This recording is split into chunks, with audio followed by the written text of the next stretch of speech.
lies? It was just bullshit. What's the difference? It wasn't lies. It was just bullshit. The proper way to say it. No lies, just bullshit. The proper way to say it. No lies, just bullshit. The proper way to say it. No lies, just bullshit. The proper way to say it. No lies, just bullshit. Who said liar? I said bullshit artist. And what's the difference? Because I don't lie. Hello and welcome to No Lies, Just Bullshit, episode 371, rapidly approaching 400, and I'm stoked. I'm happy to be here. Hope everyone's doing well. Thank you so much for tuning in. Before we get into this week's episode, I'm going to go over a few things. First is AllianceTattooSupply.com. Go to AllianceTattooSupply.com and pick up whatever it is you need to run your tattoo shop. Also, if you haven't already done it, there's a one-time, I think it's 10% off with code NLJBS. So when you check out, put in code NLJBS in the promo and they will give you a break. They'll give you 10% off. But you go over there, you can get rotary machines, you can get power supplies, you can get table drapes, you can get Thermofax paper, whatever it is. Needles, they have Lineage needles, which are top of the line. The crew here at Alley use them. A lot of your favorite tattooers use them. And, Alliance is a great company that's supported No Lies Just Bullshit, that has supported Alley Cat Tattoo, and we're grateful for them. We're grateful for that support. So NLJBS is the code. AllianceTattooSupply.com is the place. Be sure and head over there and check them out and, get your discount. All right, we got a lot going on these days, folks. So the website now is NLJBS. It used to be just our merch site. You can go to NLJBS.com. It'll link you to the merch. It'll link you to the podcast. It'll link you to the YouTube page. And at the YouTube page is No Lies Just BS. I need you to go over there and boom, hit subscribe. We have an episode of Shop Talk out. We're dropping another episode of Shop Talk tomorrow. We have a couple of shorts of Instagram cooking videos that I've already put up on Instagram. Now they're available on YouTube. And this week, we're going to add more of those. We're going to add another Shop Talk. Like I said, that'll drop tomorrow. Me, Andrew, and Porter. And, it's everything that Shop Talk once was, but with all the visuals and the things that it needed before. We're a couple dinosaurs, me and Connor and Porter. And so, we wanted to talk about dope tattoos, and we wanted to encourage you people to go and look at those tattoos, but we were just in the Stone Age, man. And my buddy Avery got us up to date. We got some microphones, we got some cameras, and now we are shooting it and putting it on YouTube.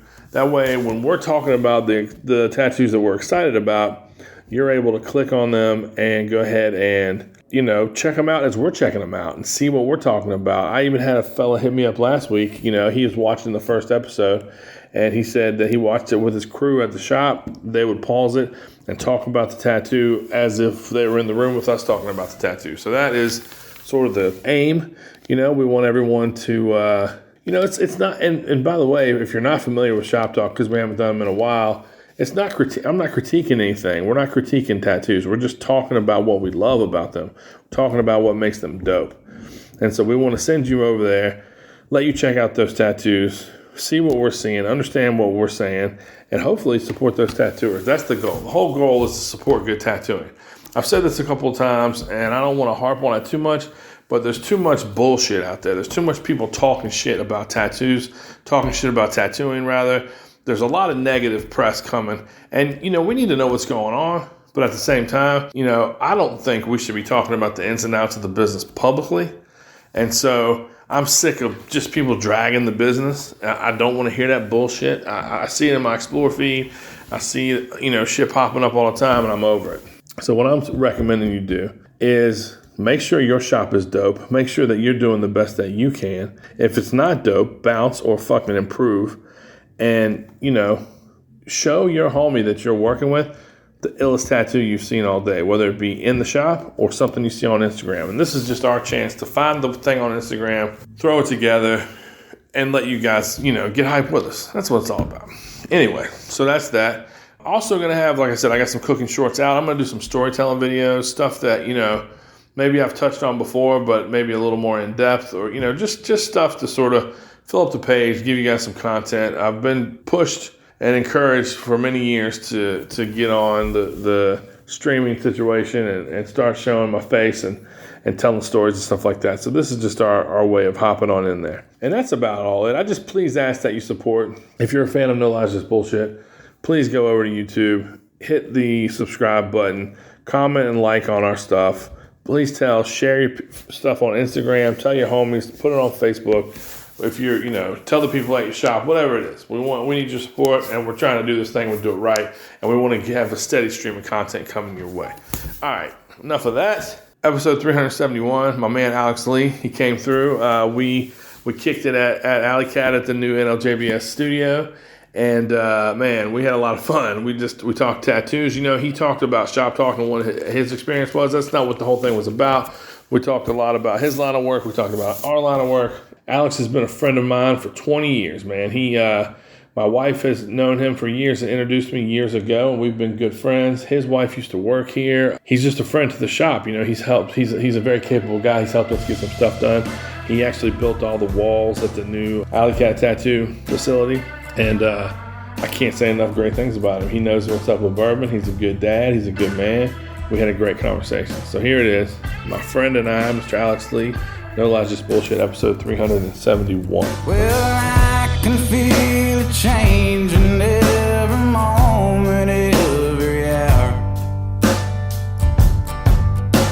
Life started rearranging and the sweet things all turned sour. Tried to take one for the team, stick around, try to make things what they should be, but I can't, not in this town. All right.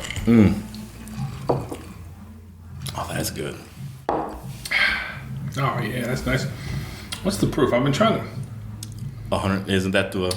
Yeah, 122 Yeah, proof. yeah. It doesn't taste that hot to me. It doesn't. So I'm learning that, and you're a good person to talk about this with because you won't pretend like you know more than you do. Yeah. Well, you and I are both like, this is fun. Yeah. I like buying bourbons. Yeah. I like tasting bourbons. But I think you'll admit that it's a learning game as you go. Oh, 100%. What you like, what you don't like. Yeah. Right. And I'm learning that people who are like, head over heels over bourbon want over 100 proof. They think that's where the real characteristics are. Yeah. They think everything before that is like sweet and light. That's kind of what the fuck I like. Yeah, it's sweet and light. I could go buy a $80 bottle. I could go buy a $17 bottle that's on sale. If I like it, I like it. Well, that very old Barton that I had there, did you see that? Mm-hmm. Yeah, That's a fucking good bottle, man. and it's inexpensive. This is a half a gallon. I think it's 26 bucks. Yes, and it's good. It's real good. I grab it every time I see it. But the stuff that I like are all the same. They're all similar anyway.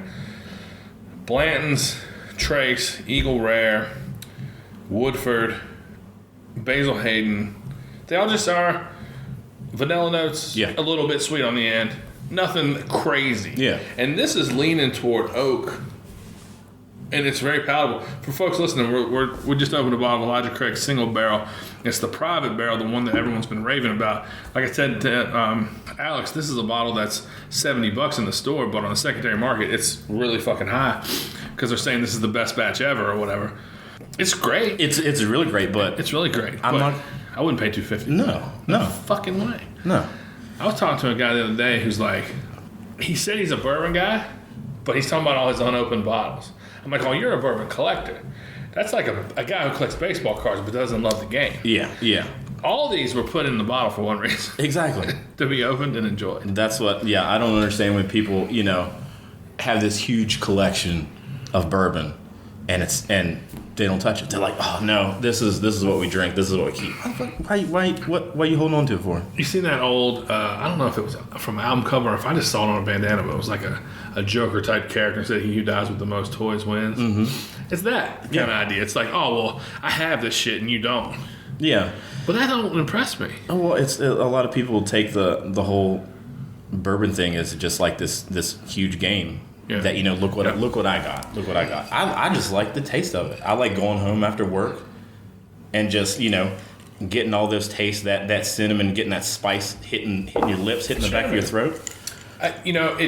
I grew up probably very similar to you in that we drank on Milwaukee and we shot Jack Daniels. Now, you might have drank Jim Beam or Old Crow and shot, and had Bush or something like that. But there's something in those along those lines, right?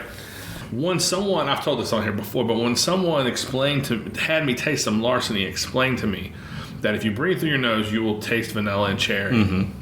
And it was my cousin who's a redneck. He's like, you taste that stone fruit, man. And I actually could, for the first time, notice that. Wow, that's an interesting concept that there's no cherries or vanillas in there. And he's like, it comes out of the wood and the age. And I'm like, well, so that intrigued me. And then I didn't really pay much attention. And then Porter started talking to me about it. And I'm like you, I enjoy it.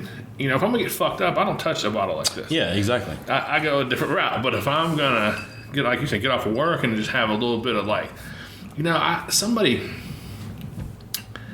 was asking me about cigars one time, and I'm like, the older I get, the more I see the importance of leisure. You know what I'm saying? 100%. It's a valuable thing. It is. And it doesn't have to be on a beach. Yeah. If you have an hour and a cigar you like, that's leisure. If you have an hour and, a couple pours of this great stuff, then it's also leisure. I mean, I think it was 2 weeks ago. I just had a shit time at work. It was just a horrible week. Horrible, just horrible. And it was a Thursday or Friday. It was nice. I went out in my backyard. I grabbed a chair, sat it right down the middle of my backyard, poured a glass, and just sat there and stared at my fence. Yeah. There wasn't anything. I just wanted to sit, be alone, be outdoors, and have that. Yeah, man. Yeah. So tell me a shit construction story. A shit construction. You work for a good company. I do. I work for an excellent company. I've worked there for 21 years. And you have your shit together. Yes. Which is probably why I feel like I do. You do. It's probably why the two of you guys work. You work good with that company and they work good with you. But I know helpers are sometimes a dime a dozen. They are. So I'm not asking you to throw your company or anybody that you love on the bus, but tell me a good construction story. So company's great. My coworkers are great. Yeah. It has taken years to get to the point of having great coworkers and knowing their names and not calling them a number. Same thing in Alabama. Yeah. Usually shit jobs consist of shit contractors that we're working for.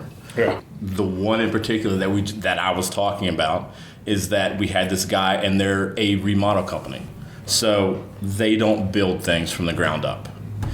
And we go to a job, it's way out in Waynesboro, and the guy's not there. Usually, first things first, I'm coming to a job site. I've never met this man before. We've never done work for, so I don't know how he rolls. He doesn't know how I roll. Be there. Let's meet. Let's talk. Yeah. Not there at all. I call him asking just regular questions, and immediately is like, I told you this when we weren't doing this, just came at me horribly. Crazy. Yeah. And I was like, all right, this is first impressions. This is great. And we ended up doing this job, and then everything was wrong because of him, and had to tear everything back out, and a job that would have taken a day and a half took 4. Did he have to eat crow at any point and admit that it was his fault, or did it not? There's no time for that. He did on the 3rd day, and we were out there. He did a little bit, but not what he should have. No, not the redemption you wanted or deserved. I called my boss, and I was like, hey, this is what he just said to me. I'm like, I'm letting you know that everything's cool, but if he comes out here, I'm 100% giving him what he gave me on the phone. I'm not playing this game. You're not in the game 21 years to take anybody's shit. And your boss sends you to a job site fully knowing that you're a professional. Yeah. And they know something's wrong if I'm calling and saying this. Right. And they'd also be like, if Alex walks off this job and takes everybody with him, he's got a really good reason. But I hope that you've been there 21 years, I hope they value you because you do hard work. They 100% do. I talk about tattooing's hard. Mm-hmm. I'm not a tattooer, obviously, but tattooing's hard because once you reach a certain level where people are paying attention to you, you have to maintain that level of creativity and quality and invention. And, I have to do that as far as the shop's reputation and what I put out with these podcasts and the new stuff I'm trying to do and all that stuff.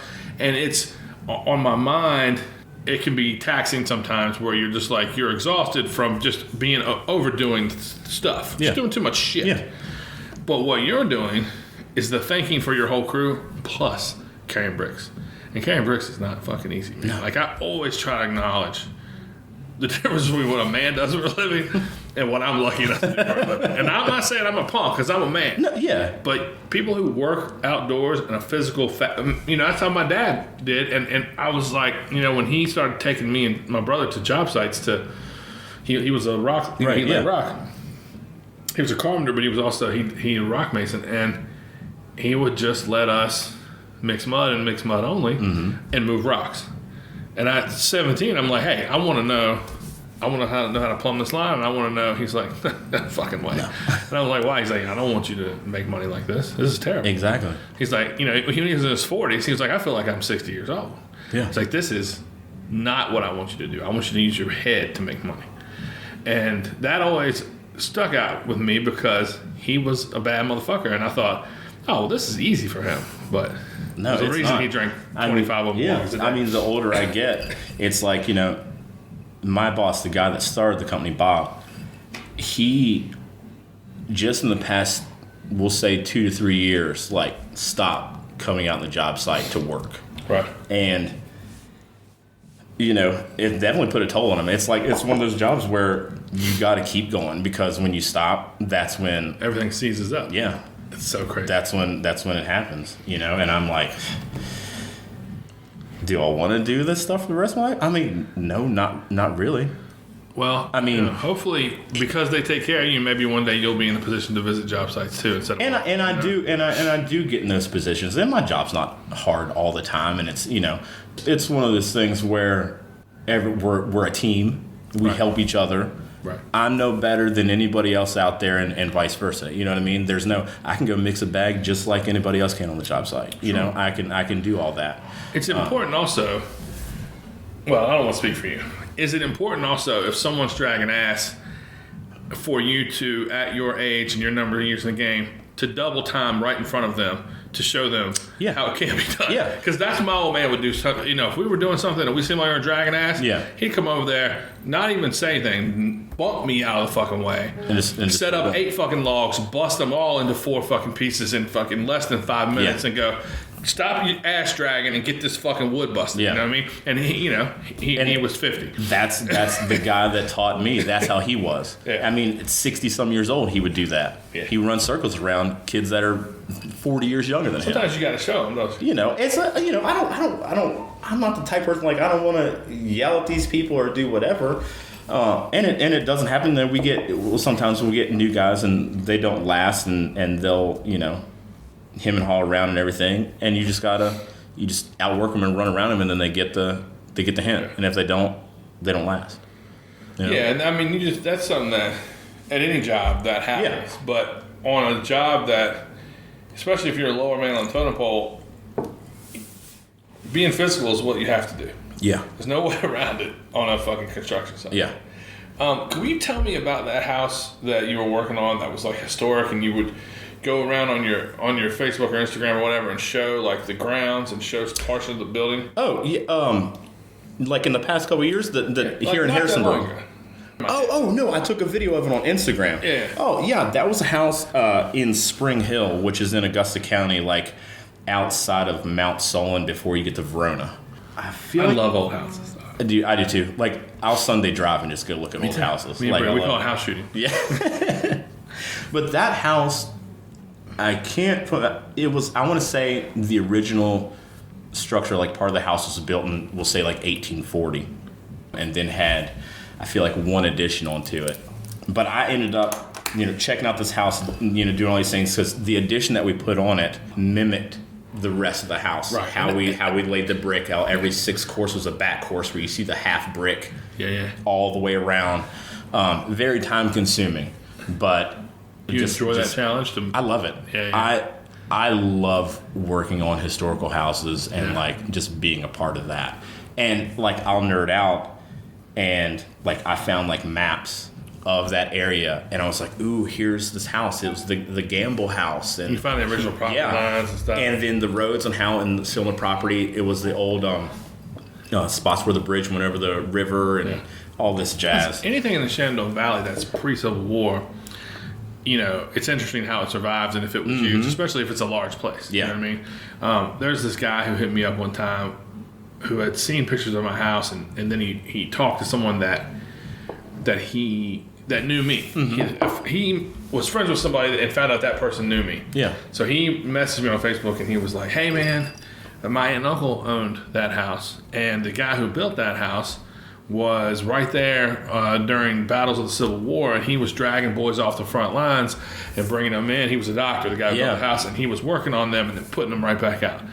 And I was like, man, I hate to tell you this, but this house was built in 1866. The war was over. And he got hot, bro. He's like, that's not true. My aunt and uncle told me. And I was like, no. I have the deed, the original deed. Yeah.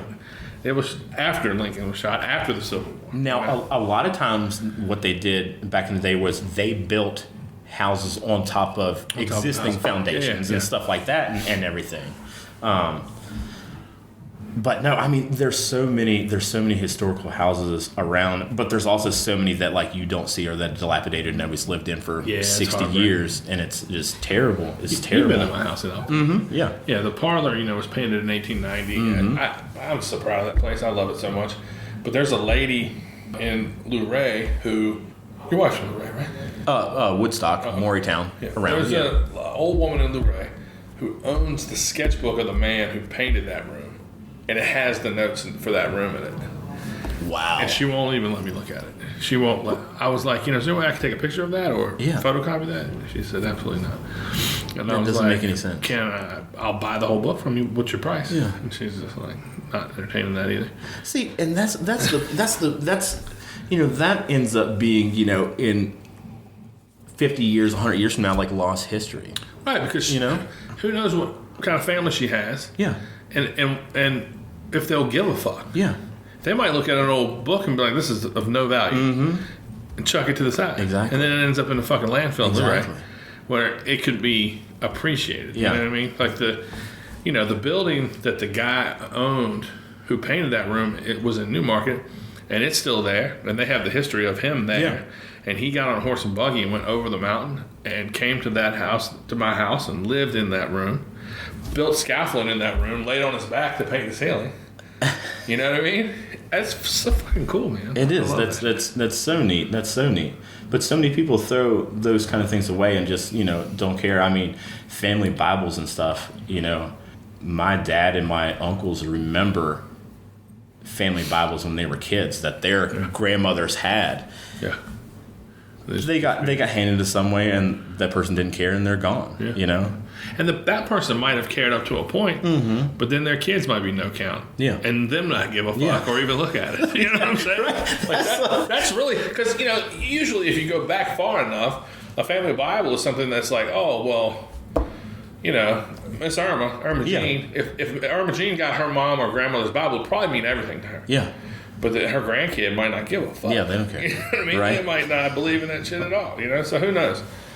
There's been so many. I've heard so many stories because I still have a great uncle, lives in Harrisonburg, over on he lived up from when you lived on Wolf Street. Yeah. His house is 2 houses up from Uriah's old house. Okay. So he lived up there, and he moped guy? No, so that's Sherman. So that was one of my cousins. But he would hang out there. Yeah. And this guy's Emmett. He used to hang out down at 7-Eleven and do the laundromat down there and all that stuff. Gotcha. Anyways, he remembers that in his grandmother's house, a picture of her late husband's brother, who his name's Walker Lee. Building over at JMU got dedicated to him there a couple years ago doing this stuff. He was a janitor there in like the early 1900s, like 1909 when it opened, and had so much significance. Like he would like leave notes and do like math problems on the board. He's an educated guy. Apparently there was like this huge, like we're talking about like that, like a huge portrait of him that hung in the house. When her husband died, she ripped that thing off the wall, said, "I'm tired of looking at him," and threw it away. But it was just like,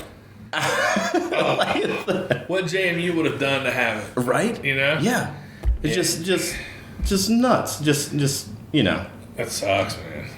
I'm into all that stuff. Realize not everybody is, but Yeah, but instead of destroying it, you should pass it to someone who Yeah. cares. You know what I mean? yeah. That's the way I see it. But, you don't know. It's, like, we had this lady at the tattoo shop down the street. And this isn't the exact same, but it's similar.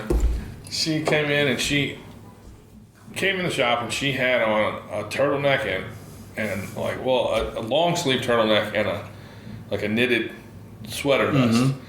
And, a skirt to the floor and tennis shoes. She was probably 72. I said, hey, how can I help you? She's like, I want to get a tattoo. I said, oh, yeah, it's cool. What do you want to get? She goes, my husband finally died, and I can do what I want to do. And I want to get a frog right here on the side of my neck. And I was like, that's fucking perfect. But, she was just so over that motherfucker Yeah. that she was just like, I'm free. And that lady might have been like, fuck this picture. This picture represents some man telling me what to do for X number of years. You know what I mean? That's true. So that could be the case. I don't want to speak for nobody. No, what I was going to tell you about that line drawing in there, I never did find it, but it's definitely here.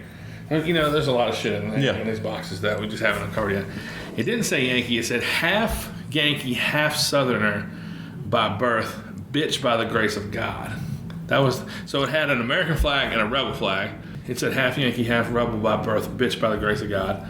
It's one of those stickers you see on the back of trucks is what it is. So this like lady I comes picture. in, bro, and she looks like you remember what the fuck's the name of that movie with the Gelflings and the fucking yeah, man. Come on, bro. It's like a puppet movie from way back in the day with the Skeksis, the fucking buzzard-looking creatures. I have no idea. The fuck is it? I gotta look it up. Man, you should know that at your age. What, she looked like this? She looked like this crazy witch from that. And, damn, hold on, let me Google this shit. What movie had the Gelflings? No, bitch, Gelflings. Come on, man. Gelflings. Are we talking like... What movie had Gelflings and Skeksis? God, it's not. Dark Crystal. Okay, yes, I know what you're talking about. Okay. But I can only picture like that little bird thing holding a staff or something. So, yeah. I can't believe I couldn't remember. That's like, from my childhood. My brother's going to be so disappointed. Yeah. So the fucking lady, she looked like this bitch right here. Oh, my. Oh, shit. Agra? Oh, my. Anyway, she looked like her. She had a crown tattooed on her forehead. Okay. So it was like, came from inside her hairline across her forehead and then up to a point. It had a jewel in the middle of it. Okay. And like tons and tons of necklaces, cheap fucking necklaces on. And no joke, every finger on both hands had rings to her fingernail. All right. I mean, she was just done up like chainmail on her fucking hands. And she was like, yeah, I want to get this tattoo. And we're like, fuck yeah, you do. That's all. We were stoked to meet her, stoked to deal with. She sucked. Yeah. As you can imagine. Yeah. She's in her 60s, and that's her tattoo. Yeah. And that's her look. So you can imagine. Yeah. But it was still a fucking treat to just deal with this crazy woman. That sounds like people like that and grew up with. Like I knew somebody like that when I was a kid. Yeah, hell yeah, we all did. If we had a good upbringing. Yeah. Well, it's one of those things where it's like, what substitute is there for experiences? There's none. And so, experiencing people, real people, individuals, like that's the advantage of being poor, is you can experience real motherfuckers on a daily basis. Yeah. Real people that are like wild, that have their own, their own ideas and their own ways of expressing themselves. But still good people. Still good people. Some of them. Yeah. Some of them are trash. But some rich people are trash. Yeah. Some of this, but the advantage of being poor is like you can experience in environments where there's not like, people wouldn't be embarrassed to be themselves. Yeah. Or sometimes in high society or people with more money, it's like, oh, well, you wouldn't behave that way because it's not proper. That shit goes out the window if you're poor. Can't nobody tell you shit. Definitely. It's the best. Oh gosh, yeah, no, grew up like that and then like get older and you're getting into these new mix of different people and realize that like, oh, I can't act this way anymore. This is not. I'm not around as many of these people that I remember anymore. You know what I mean? Yeah, which is, it sucks for me.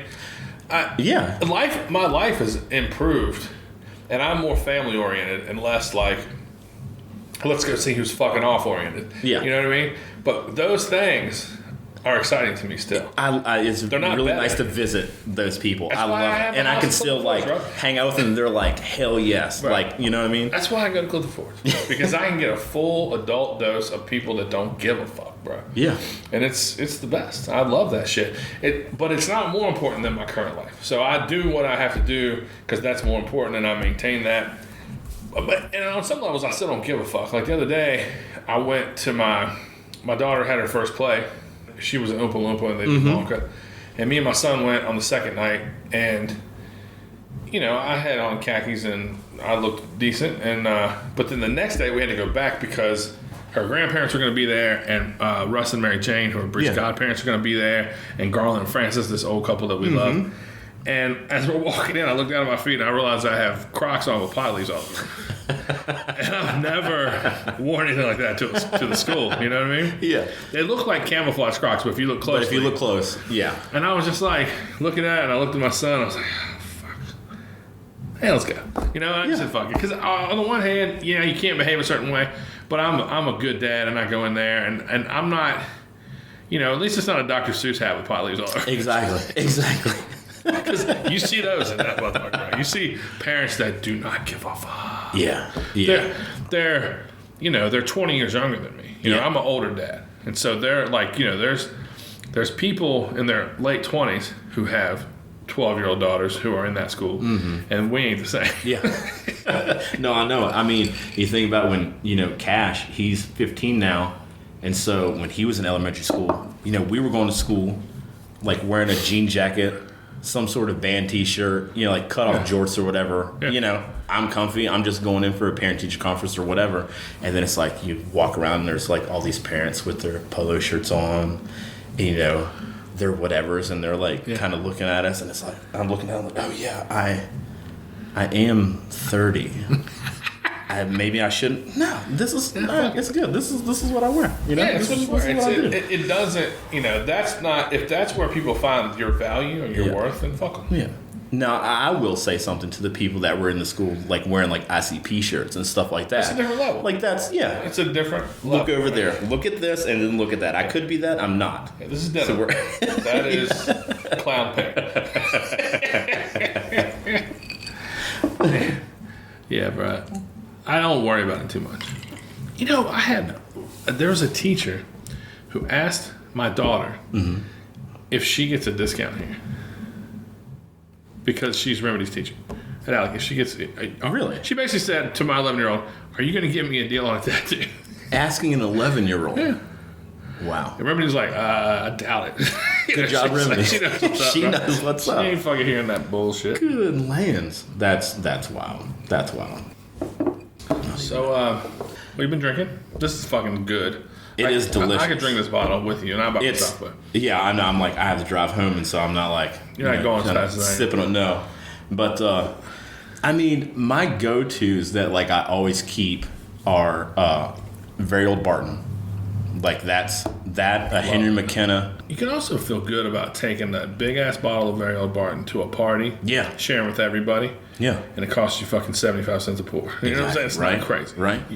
If I want to get down, like You're Henry McKenna to the bone, aren't you? I love that was like the first one that I absolutely loved. Yeah.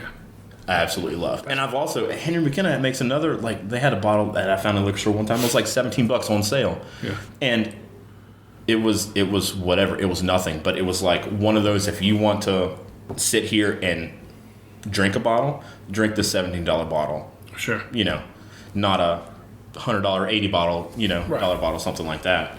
But yeah, my go-tos are usually, you know, a Very Old Barton, a Henry McKenna. But if I want to drink some glasses, I'll get like a Gentleman Jack. It's smooth and it's just My pop actually put us onto that, and we all couldn't believe it. Somebody had bought him a bottle of it. Yeah. He would never buy a bottle of that on his own. Like his always was Jack Daniels. He wouldn't go below Jack Daniels, but Old Number 7. Yeah. To pay for Gentleman would be insane. But people buy it for him, you know? Yeah. But yeah, Gentleman's good, man. Yeah, it's fucking good. It's super smooth, super smooth. And like I said, if I'm like, you know, in the summer, I cook outside nonstop. Yeah. Like we're not inside, we're grilling, we're doing whatever, and so I'm out there cooking. Perfect. I'm going. Yeah. Hell yeah. You know, I was at a bar somewhere recently. I don't remember where it was. I really can't remember it. And I was like, they said, here's our bourbon list. And I was going to have a whiskey sour. So I wasn't like looking to get their fucking pappy. Yeah. I just wanted something better than rail. Yeah. And so I was like, okay, I'll have a basil sour. And the guy was like, oh yeah, what's your favorite? And I go, I mean, my favorite's Buffalo Trace. Because like if Henry McKenna was like your first thing you love, Buffalo Trace is the first thing I was like, wow, this is different. This is great. I like it a lot. It's for me. He goes, it must be nice to drink Buffalo Trace all the time. I go, I didn't fucking say that. What the fuck are you talking about? Who said that? You asked me what my favorite was. Yeah. Who the fuck drink Buffalo Trace all the time? If you're not Joe Rogan, you know, they don't sponsor my fucking show. I wish they did. I went to so I have family friends. My parents have friends in the mix of that play jazz down at like Hotel Madison and stuff. Cool. And so I'm not a jazz guy, but cool. I'm not either. I know the guy, so I am when he's playing. Sure. Tom Harbeck. He's out of state. He's really good. Anyways, down there, the first time I took an Uber because the wife wasn't home. She was at a birthday party with our daughter. So I took first time in an Uber. We were about to go to Vegas. We went to Vegas earlier this year. So I was like, I need to get on a Uber, check how this stuff goes. Sure. Because I'm old like that and haven't done it. No, I've done the exact same thing, bro. I have done the exact same thing where I'm like, trip coming up, I have to know this before the trip. Exactly. I can't learn that in real time. Exactly. So I take an Uber to Hotel Madison, meet my parents there. Like, they've already eaten dinner. I'm like, no, I'm not eating dinner there. I'm going to pregame a little bit at home, then I'm going to come out. I get out there, we're hanging out. Dad's like, hey, buy you a drink? Let's go up to the bar. I'm like, heck yeah. So we go up, and, you know, Dad's getting his whatever, and I think he just got a beer. And the guy's like, what do you have? And I was like, you know, is that Bullet up there? He's like, yeah. I'm like, yeah, I'll take a Bullet on the rocks. And he's like, you want a double? I was like, absolutely. Like, the bartender or your dad said you want? The bartender said this. So we get it, and, you know, Dad's pulling out his money, whatever. And Dad's like, yeah, how much is it? And the guy's like, 56 or whatever. My double cost $40 some dollars. Regular Bullet. It's insane. Yeah. You can almost buy the whole bottle for that. Or you two. can probably buy the fifth. I can, yeah. You can buy the fifth. I can buy a lot for that. That was the only drink I had. I was like, hey, I'll get my rest, Dad. It's cool. It's cool. But yeah, I think it was like $43 for a double of Bullet. I've got a couple overpriced bourbon drinks stories. You know Ross, maybe? Yeah. I fucking love Ross. Yeah. I love Ross. This motherfucker's ready. At all times. He's ready. Yeah. Okay? And, you know, it doesn't always work in his favor, but he never really pisses anybody off except Meg. You know what I mean? She's the only one that's infuriated by his behavior because she got to deal with him when they leave. Yeah. But everyone at the party or the bar or whatever, they love him. Yes. And so we're going to see J.D. McPherson. You familiar with J.D. McPherson? I heard the name. He's great. He puts out records now. He tours now, but all his equipment and the instruments and everything is like from the 50s, and it's kind of a swinging kind of rockabilly, but not corny at all. Gotcha. Really good shit. And we're going, and we're going to see him in Richmond. It's Bree and I, and Ross and Meg are there already. Sarah and Doug, Porter and Becca. Mm-hmm. And we all go down there, and Porter and I walk in together. And Ross is just like, oh, now we're talking, you know? And so it's a bar where you walk in, and on one side is the bar, and then there's like a double doorway you go through to the venue side. Mm-hmm. And so pretty much everyone else is over there, and Ross is just like, bring it in, boys, bring it in. So we walk over there, and he fucking smacks the bar real fucking hard, and he goes, Barkeep, give me 3 of the best shots of bourbon you got. And the guy was like, okay. And that's all he said. Yeah. So he comes over there, and I want to say the bill was $110. Okay. It might have been $140. It was over $100 For three. for 3 Okay. regular shots. Yeah. And fucking Ross picks that motherfucker up and looks down at the bill and sets it back down and goes, "What the fuck is this?" And the guy's like, "It's the best bourbon in the house." And he goes, "Isn't that what you want?" He goes, "God damn, what's the, does it have a name?" Because for one, whatever the fuck this is. And Porter's like, "Hey, let me get in on that. We'll pay our," and Ross is like, "Absolutely not." He was just like, "I just want," it's just like, you can tell a motherfucker ain't always had enough money to do that. Like, it's either you don't have any money and you're trying to get friends. Yeah. And you don't question it, or you used to not have money and now you got enough to do that, but you're like, "Damn, But still, what am I doing?" That's what Ross was. He's like, "What the fuck am I doing?" I don't even remember what it was. I do not remember what it was. That's wild. And then one time, don't let me forget about Vegas. Okay. One time, I'll shorten this. This could be a longer story, but do you remember Troy? Did you know Troy? Yeah, I'd met him. Yeah. Yeah. So Troy and I were on the road with this guy named Grizz. I know you knew Dustin that worked at the shop. His dad was Grizz. I got you. And I worked for Grizz in Roanoke and up here. And Grizz, his mother had a lot of children and a very hard life, and some of her children were adopted out. And one of her sons, who was adopted out into a very wealthy family, he did very good for himself. And Grizz never met him until he was in his 40s. Okay. But it's his brother. And he owns a restaurant in a hotel, and the hotel has a catwalk over to East Tennessee State University. Okay. Kingsport, Tennessee. And so we're doing this trip, and it's going to end with us taking Grizz to meet his brother. Or maybe they had talked on the phone and met one other time briefly. I'm not sure, but they had been in communication, and they had plans. And so we get to this hotel, and the brother comes out, and he's dressed really nice, and he's about to take Grizz to his airport. His airport. All right. Yeah. Private jet guy. Leases his jet to like country music singers and shit. Big money. And so he walks us up and he goes, "Get these gentlemen some rooms." And that's more than one. And, I got their dinner in the restaurant. And so we get to the room, man, and I've never seen a room like this. Yeah. It's fucking insane. The bathtub is almost as big as this table. It's the first time I'd taken a bath in a long time because I usually can't fit in the bathtub. And not only could I chill in that motherfucking bathtub, but it had a sliding door on one side and a fucking TV that came out, and you could prop that motherfucker up. And this is in the 90s. Yes, Early 2000s, whatever. 90s. This was is 90s. It's like 1998 or 99. So this is Big pimping. Yeah.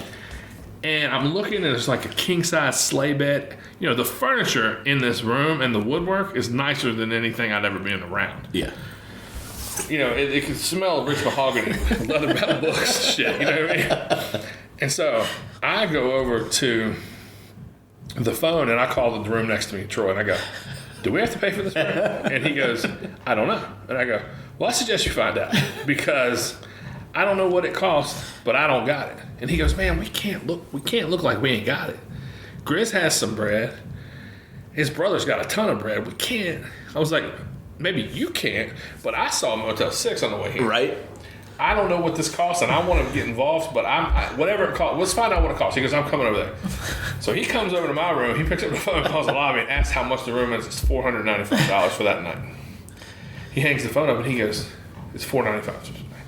I go, "Yo, I'm not paying $500. Yeah. I was like, why don't we share a room, and you can sleep in that big ass tub, and I'll just give you the pillows from the bed." He's like, "Nah, fuck that, man. We can't go out like that." I'm like, I don't care what they think of me. I'd rather go out like that than be stuck for the bill I can't afford. Yeah. So Troy's like, "Look, I'm pretty sure we're comped, but if for some reason we're not, I'll pay the bill." I was like, "Well, okay. That's the horse of a different color right there. Okay. I'm happy to do that. That's no problem." So he was like, "Let's both, get cleaned up. We'll go downstairs. There's a bar in the restaurant. It's right, you can see it when you come in." And he was like, We'll take him up on his offer for dinner." He did offer that. Cool. So we go down there, and they're like, "Oh, you're guests of Mr. So-and-so." And we're like, "Yeah." Mm-hmm. The first thing they do is take us in the basement and let us tour the wine cellar. I was just like, I had no business doing this isn't, thank you, but yeah. This is not what I have no business doing this. So we go, after we do that, and they're like, "Did you see a bottle you liked?" And we went, "No." but we'll take 2 Miller Lights. You know what I mean? Yeah. So we went to the bar. We drank maybe 4 or 5 Miller Lights, and he's like, let's get steaks. So we both ordered fucking big ribeyes and mashed potatoes and whatever kind of demi-gloss thing for the steak. And we ate, and we're just like super stoked, man. And then Troy's like looking at the menu, and there's a bourbon list, and he's just like, sir, are drinks included with our dinner? And he's like, oh, absolutely, you're a guest of the house. And Troy's like, give me one of those. And I don't know what it was, but it was $52 a shot. He's like, we'll take 2. And the guy was like, very good choice, sir. You know, in retrospect, you know, it would have had to been, you know, some really old Weller, you know, I don't want to say it was Pappy. I don't know what it was. Yeah. I didn't know what the fuck I was drinking either. Yeah, yeah. I mean, I shot it like it was Jack. Yeah, you have. Yeah. You know? This is not your scene here. Yeah, but it was dope, man. It was a dope meal, amazing room. Things took a terrible turn, though. The guy comes over the phone. He goes, "What are you, Mr. Hurstine?" That's Troy. Yeah, that's me. His dog just died, and his wife was like a mess, and she's like, you know, or no, and she was like, "I'm coming to get you so we can bury the dog." So she's gonna drive to Roanoke to Kingsport to pick him up. Oh Lord. So that they can go back to Benton and bury this dog together. It's fucking terrible. Well, it was glassed up until then. And then so I just went back upstairs and I was like, well, I already got cleaned up. I'm going to take another bath. I just hopped back in that giant tub, bro. It was like having a personal pool. Oh, my lands. But that's the whole thing about being out of, you know, not being like, is this, I can't, I'm not paying for this. Am I supposed to pay for all this stuff? When my company sent me to Vegas earlier this year. Guy asked me, he's like, hey, would you and your wife be interested in going down? So we went down for it's called the World of Concrete. So it was a business trip, kind of, sort of. Sure. To go look at tools. And they sent me down to go look at some specific things and come back and give them information. Sure. It was mostly like, hey, I work for a great company. We appreciate what you do. Here's a little bit. Go look at these tools. We're sending you going to Vegas. Yeah, you're going to Vegas. And me going down, like I almost left my company credit card at home because I was like, I probably shouldn't take this on the trip. What if I lose it? There's no assumptions, right? I don't, because I'm not assuming that they're giving me anything. They gave me this trip. Right. They are sending me there. That's a plane ticket and a room. Right? Yes. So you make no further assumptions. Exactly. Yeah. And it also has something to do with being raised right. Some people would be like, I'm sorry to cut you off, but some people would be like, I'm going to put everything on this, and then if they want to charge me for it, they can take it out. Yeah. Yes, exactly. And so, you know, we get down there, we're doing all these things, and, you know, we're getting a cab to go over. Cab or Uber? No, it was a cab. Cool. They actually, like, there are no more cabs around here, are there? I haven't seen cabs around here. There are cabs in Vegas. Yeah. Tons of them. There are Ubers too. There's a couple of those vans that do like commute over the fucking mountain. Cabs in Vegas, you get put in different quadrants, so you know how much you're paying. Gotcha. Ubers, they're like, you got to watch them. Sometimes they'll overcharge you. So you're going to this, you're in quadrant 2. It's going to cost you $20 to get there. Gotcha. So we did that. But going down there, it's like, okay, like we're going out to eat.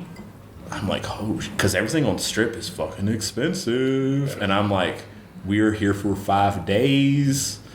Like, there's a gas station over there. Let's go over there and like get like some Twinkies or something to tide us over. Yeah. And I was on like, you know, a boss called me at one point, asked how things are going, and I said, hey, just checking, just throwing this out. Like, is food comped here? Or he's like, no, absolutely.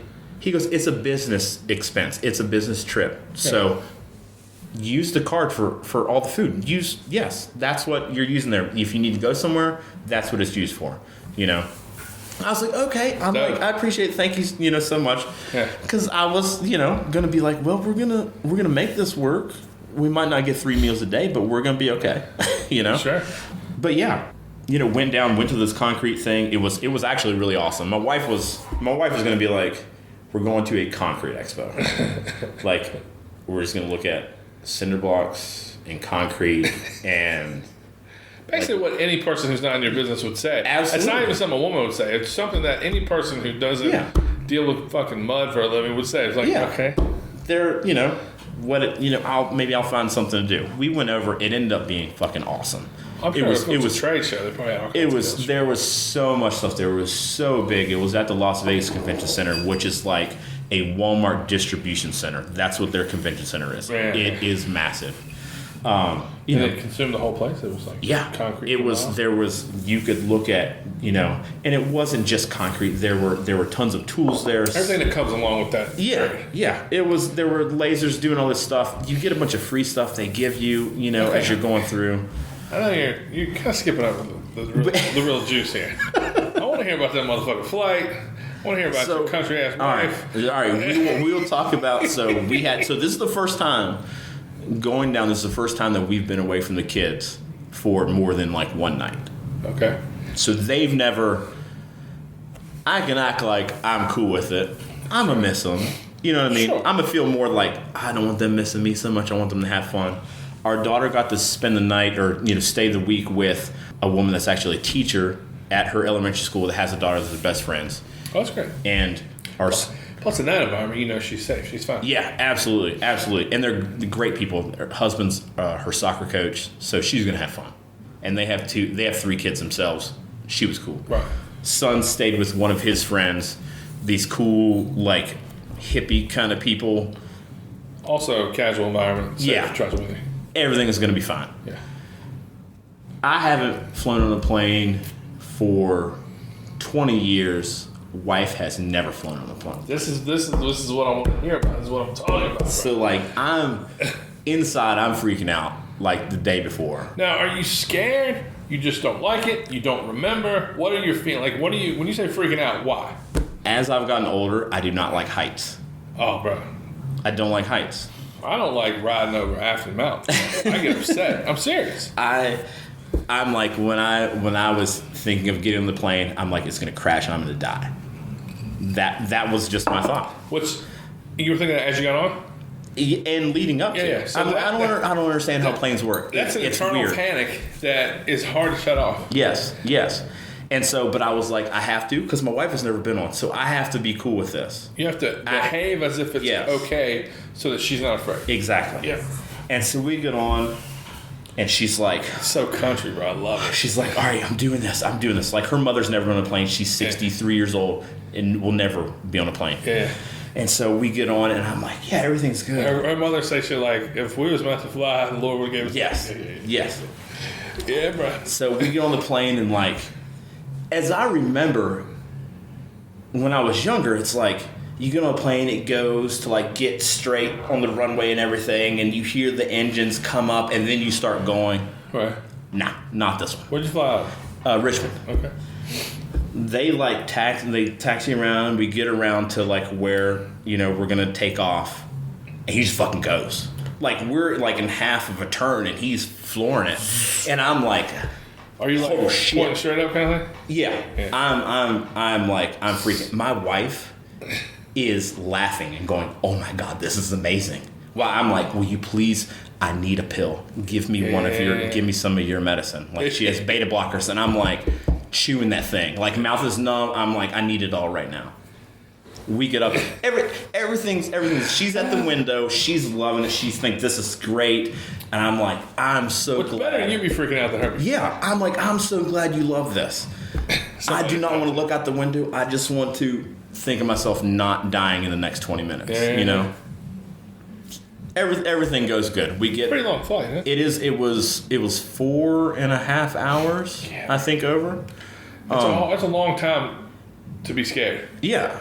So it got better once we were up and like leveling out. Sure. And they're bringing food or doing whatever they're bringing. They have whiskey. I'm like, yes. Yeah. That's been the next question. I was like, I need a Stella and the Buffalo Trace. Yeah. God, I'm like, we're doing it. Yeah, that's fantastic. That whole, like, I wasn't thinking being up at that altitude. I'm sitting there, I slammed that Buffalo Trace, and it immediately was like, and I was like, I got nervous. I'm like, I had to pee. I was like, I can't stand up. I'm like, I'm going to fall down somewhere. Bro, I don't want you to be afraid. I just feel good to identify with somebody. You know what I mean? Yeah. It's just whack, yo. It's just whack. It's uncomfortable, man. I'm the guy, like, I love, like, road trip. Like, I will drive 13 hours somewhere. Sure. Like, I'm totally cool with that. Yeah. the whole flying, it's like, So, this is not a complete segue into promoting my new show on YouTube at NLJBS. But I told a story on the episode that came out today. And the producer, Avery, he turned it into a clip and sent it to me, and I shared it. So now it's up. You can see later. Okay. But it's a shorter version of what I'm going to tell you. So, you know, a couple years ago, we had the opportunity. No Lashes Bullshit took us to Germany, my brother and I, which was an incredible opportunity. That as an amazing fellow named Andreas puts on this show out there called Aachen, and he arranges for me to do a live podcast in front of an audience with this fellow named Hanky Panky, who is like an Amsterdam sailor, rough, gold teeth kind of character. And it was an incredible opportunity, but in order for me to do that, I had flown to Germany before when I was 18 to go to visit my brother. yeah. And I'd flown to Mexico before and Texas, a couple other places I'd flown. I hated it every time. The very first time I wasn't old enough to be or smart enough to be scared. Same here. I went Roanoke to Pittsburgh to Frankfurt, and I was just like clueless. Yeah. So in order for me to get my head on straight to do that, I texted this to you. I had to do a short flight first, because I was just like, I'm not willing to get on a 9.5-hour flight and have a freak out. Right. I don't want to do that. And so me and Jake from the shop here, we flew to New York. Okay. I was like, hey man, we're gonna go up here. We're gonna do a podcast. Went up there and recorded maybe my favorite. It's hard to pick one, but one of my top 5 podcasts I've ever recorded. Yeah. This guy named Richie Montgomery, 50-year tattooer, bad motherfucker. But I'm shook, dog. I'm shook to get on that fucking plane. And Jake has a great attitude, and he's super optimistic all the time. He's upbeat. He pulls up to my house. I think I had a pint. It's more nice if you need it. I had a pint of Jack Daniels. And we get over the mountain, and I take a drink, and we get to the fucking parking lot. I offer him a drink, and then we had just stopped at Sheetz, and I got a fucking, like a 32-ounce Diet Coke. Yeah. I just poured the rest of that fucking pint in the motherfucker. And we went into and I just sucked it down, dog. It's like 10 o'clock in the morning. Yeah. We go in, and there's a bar, and we got to wait like 45 minutes. We have 3 doubles. And we get on that motherfucker, and he hands me a stress ball. He's like, you ready, man? It's going to be fun. And I'm just like, no, I'm not ready. This is not going to be fun. We did it, came back, and then, anyway, I flew a couple more times. The story I told on the show that we dropped, like, I have so many flight stories that I can just really indulge you in and make it sound ridiculous, but I don't want to be the only one talking here. A couple flights later, a year and a half, time passes. My brother and I go to Sacramento, and we do a great convention out there. And I get some of the best podcasts I've ever heard. Like Corey Miller podcast, man, incredible stuff. And the flight back is a red eye. It's a nighttime. Okay. Flight. And so I'm like, okay, we board at 11 p.m. Yeah. I know this formula, bro. I just get fucked up and sleep. It's not going to be hard to do at all. I drank all the Buffalo Trace I had. It was 11 of those fucking mini bottles, bro. And it's 3:30 in the morning, and I can't sleep. Yeah. I don't know if it's the that you hear constantly on the plane, which I hate. Yeah. I don't know if it's the fact that, I feel like I'm in an infant's chair. I'm in first class, too, by the way. Yeah. And I'm still just fucking squeezed in this motherfucker, bro. I'm just not happy. And I realize I'm not going to fall asleep. And I'm like, fuck, man. My brother is solid logs. He's right next to me just snoring like a motherfucker. Just out. And so I got to piss real bad. And I hadn't been in this bathroom yet. They're all too small. Yeah. Some of them are slightly more reasonable than others. Bro, I get in this motherfucker, and like as I step into it, I just have to step it to the left and drop my left shoulder and put my head to the side on my shoulder. So if I were to try to turn to face the toilet, I'd have to not only bend my knees, which, at my age and my size, I can't like maintain bent knees for long enough to piss, and like my face would be touching the wall. And so I'm just looking, and the sink is my only option. I was about to say, That's all I got.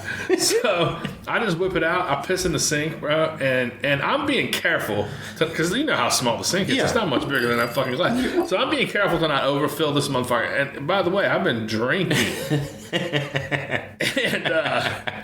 and so I'm just watching closely with one eye because my head's bent to the side. Then I fill that motherfucker up, bro, and I finish, and I finally step out of the motherfucking bathroom, and I'm out of breath, bro. I'm like, but I'm happy as a motherfucker because I'm relieved. I didn't piss all over myself. Right. I didn't ask anybody for help. I just was like, I made it, bro. The flying gotta be so shitty. It sucks. It really does. It really does. Like, it's awesome that you're able to get somewhere in like a short amount of time like that. But That's incredible. But to me, like, there are some people that fly every week, like for their job. That's what they do. I know. I can't. Like, we talked. Samantha and I talked about how we went to Vegas and we did this, and it's like Vegas was so much fun. And like, so I was in Vegas 20 years ago with one of my friends, right. And it was like, I remember I thought it was dirty.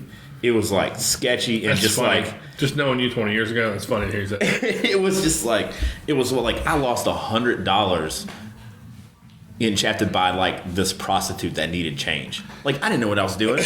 I was like, oh yeah, you need some money? Yeah, I'll switch you this. And then I got it back and I'm like, it's fake. You gave me a fake $100 bill, and I tried to, and they were like, "You do not know." Dirty. You know what I mean? Yeah. They're like, "Oh, don't say that, and she'll fuck you up." Yeah. Exactly. or her man. And this time we go, and we're like, "Man, there's so much stuff to do. Like, we should bring the kids. Like, Vegas is fun. Like, there's stuff for everybody to do."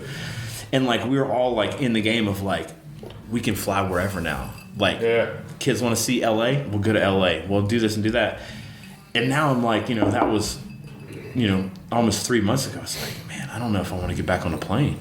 I don't.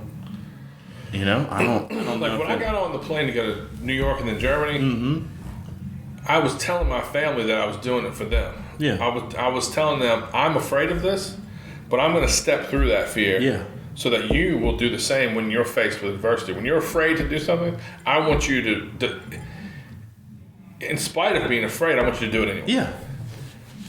Well, I did that already. I proved it could be done. I don't want to do it no more, bro. I don't want to do it no more. I don't give a fuck.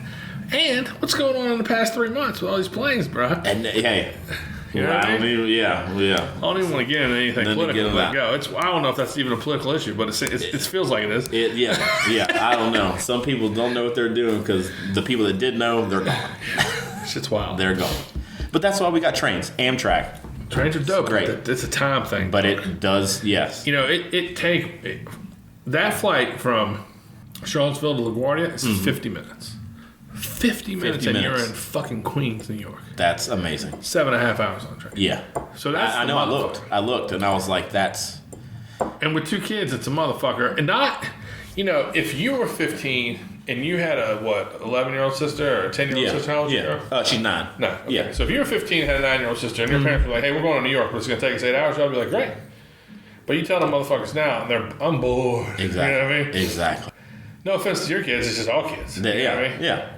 No, we took the train down to Roanoke, and it was 45 minutes in. It's like, when are we gonna be there? It's like, motherfucker, just look out the window. Exactly. Look at what numbers shit, And that's another thing, bro. If you leave Charlottesville on a train to go to New York City, you see the shitty side of DC, the shitty side of Baltimore, the shitty side of Philadelphia. You see like the shit of all those cities, like the backside of all those cities, and it's gross. Yeah. So it's not, but I still prefer it.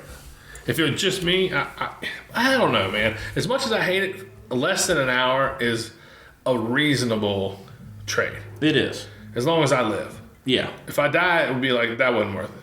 But if I live, if I make it. 50 minutes to get to New York. It's pretty dope. Yeah. Yeah, and it goes, I think, every day. Yes, it does. It does. Multiple trains. Because I've looked all over trying to figure out where. Planes. I'm going plane. Oh, sorry. Yeah. I get 15 minutes, less than 1 hour. And you're in Queens, dog. That's, Like, Bree had never been to New York City. I got invited to go to this book release at Kings Avenue, and I was like, you want to go to New York? She's like, no, work it out. I'm like, work it out. Well, make it happen. You need to go to New York. Yeah. She fucking loved it. She went back shortly after that.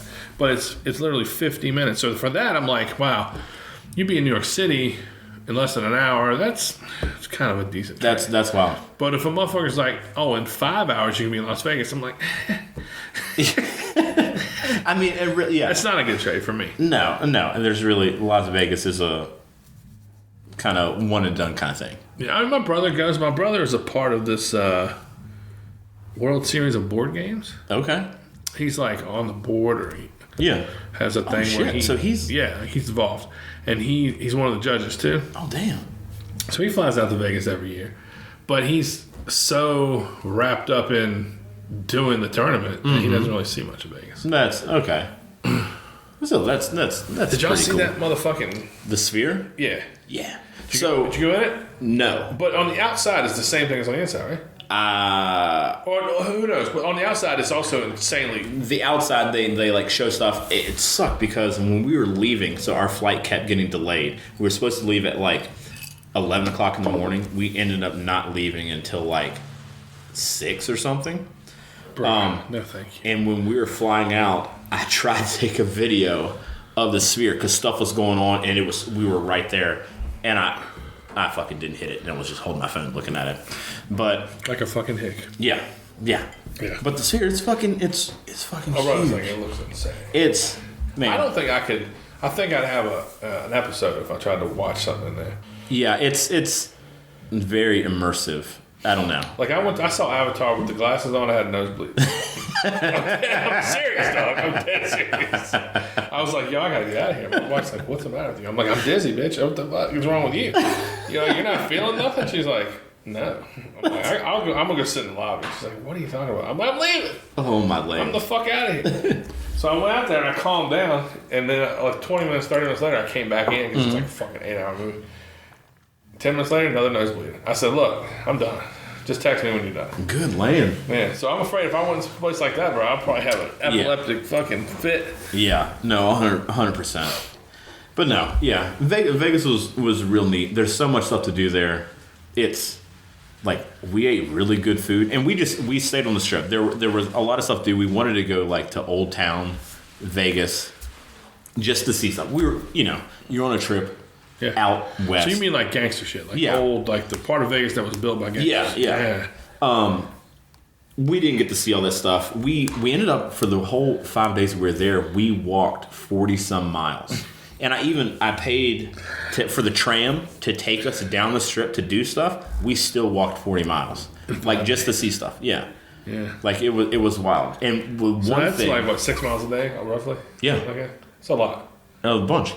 The one thing that we didn't realize was down there at the time, we only realized it when we came back home, was we walked past where Tupac was murdered. Oh, shit.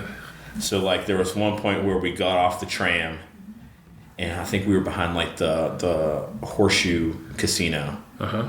Which is the old school, right? Yeah. And it was kind of like Hoodie back over there. Like, there was a gas station that's where you see, like, it just says, like, liquor, cigarettes. Is it marked? This is where Tupac was shot? So there is apparently, so we came back and looked, and there's, like, flowers and pictures at this telephone pole, right. Which was, if we would have looked to the right, it was right over there. Because we saw stuff. Like, we saw a mural of Tupac, and we're like, oh, that's cool. But he's from Baltimore. Yeah, and we were like, weird. Like, whatever. Yeah. And then we come back, and we're like, oh, shit. And it's like, Tupac this is where we got off the tram. We're right here. He got shot right here. Okay, Dad. Did you get the feeling that Suge Knight was involved? I know he was driving the car, but do you think he was behind it? Who the fuck knows? Who the fuck knows? Are you a Tupac guy, though? I am not. My wife is a Tupac guy. She fucking loves Tupac. Fucking loves Tupac. Kate, or Sierra. Yeah. Back when she was in, like, going to middle school in fucking grottos, she had the fucking chain with the number 2 and the PAC down with the fake ice on it. She was about that life, bro. When was Tupac big? Like, so All Eyes on Me came out right after he died, and that was 96. Okay. Biggie and Pac both died in 96. So see, you know me, bro. I'm a historian. I see, 96 of those times I was listening to like 311. And I can't believe you admitted that publicly. Green Day and shit like that. No, Green Day fine. I'll admit it. Were you smoking weed? No. Well, I listened to it. Do you have any hip hop you're crazy about? Like now? No. Any Like nostalgia? when I was younger, like I loved Wu-Tang. I loved Method Man. It's a beast. Like that was my jam. Now when But I you was never like put it on now. like when I think about it, Yeah. like when like if Cash is like into something and like he's listening to all this different music, and I'm like, oh, like what was I listening to when I was your age or before? And I'll think about Play it things for like him, that. and Yeah, he don't give a fuck at all. I mean, no, he's into good stuff. He listens to he's real now into like he's wearing like Jinkos and shit. Like my wife's brother like just sitting down some like Jinkos from like the 90s that like he had and stuff like that. So he's wearing that and things like that. Like he fucking loves Sublime. I hate Sublime. Well, we know why. I fucking hate Sublime. You have a constant reminder in your life. I won't go into it. You have a constant reminder in your life as to why you hate Sublime. We're in the car and they're singing Sublime. I'm like, son of a bitch. Anything else but this. Yeah. But I like when I was a kid, I didn't listen to a whole lot of hip hop. Like there were some because like back in the day, like so my parents listened to some weird stuff. My mom loved like Michael Bolton and Kenny G. Like, Okay, I know your mom's white, but I didn't know she was that white. she That's wild, bro. It's For white people, that's square. that's pretty fucking white. She loved that, but like my dad listened to like. Can I guess? Go ahead. Merle Haggard? No. No, Merle Haggard. Give me just a second here. Now this is gonna be that I remember as a kid being like, what the fuck? I hated the music that they played in the summer, like blaring it. Being that she listened to Kenny G, I would never expect that. So it's hard for me to speculate for your dad. Go ahead, you tell me. When I was a kid, and I didn't know what this music was, my dad listened to Spyro Gyra. I don't know what that is now. It's like It's like psychedelics now? yeah, but it's like funk mixed with like jazz. Okay. And it just Parliament? Any Parliament? What you know, man? yes. Yeah. Men at Work. No. Dad listened to Men at Work. That's crazy, right? It was That's wild, bro. So- Because that's so- like such 80s like pop, you know what I mean? Yeah. That's like big time pop record. It was like Or pop group. so all the music that I like got into was because like go to my grandma's because we didn't have cable. My parents used to always go to the Sheraton on the weekends to go dancing and drink. And where was that? Over at the what is it now? Candlewood Inn and Suites. Yep. It's over there by Behind the Waffle House substation, that area. No. Over there by Lowe's and where there's the tropical smoothie up there in the corner. Okay, yeah. Yeah, up there. That used to be the Sheraton. Now maybe it's not the Candlewood Inn and Suites. I can't remember what it is. But that used to be a Sheraton up there by the interstate. Yep, I know exactly what you're talking about. In the bar, you used to have on the weekends, they have dancing and everything else. They'd go out there, leave me at my grandma's. I would watch MTV all the time, watching his music videos, watching Ice Cube, Now Easy, like being like, this is awesome. But that's you don't love Cube? You're not like nostalgic about like when I was a kid, I was. like the Predator. Yeah. I was a paper boy. I delivered papers, and I would pick them up on my grandma's porch. Yeah. And next door to her house was this dude Eric Godfrey. I've told this too, but he was a local guy who dabbled in it all. Okay, that makes any sense to you. And he always had like Fila jumpsuits on. His girl was fly as a motherfucker, and she'd get wasted and like bend over and her titty fall out, and we're just so excited. You know what I mean? But one day he just walked over to me and was like, "Yo, check this out," and handed me a copied cassette of Predator. Yeah. And I didn't have my headphones with me. I did my paper out and I went home. And I ate dinner, and then I went in my room, turned the light off, put that motherfucker in my Walkman, bro. And it just blew me away. It was just so fucking angry, so anti-white, so burn everything, so at one point, there's like this interview where this lady's talking to Cube, and she goes, people say you're anti-Semitic, and then you hear him go, fuck them. And then he goes, people say you're anti-Korean. He goes, fuck them. And then he's like, people say you're anti-white, and he goes, fuck them. I'm just like, wow. To him, all those non-blacks were fuck them. I was impressed by that. He didn't have an enemy. Everybody who was, in order to be pro-black, you had to be anti all these motherfuckers, bro. And I just was impressed by the fact that it was me against the world in a bigger way than Tupac to me. Yeah. And it just blew my mind. I just loved it. I just loved how angry it was. That was, watching MTV, watching the videos, and never being able to that was the only interaction that I got with that. You know what I mean? Yeah. With that outside thing, because at home we just had 3 channels. It was Fox and ABC with an antenna living in the woods.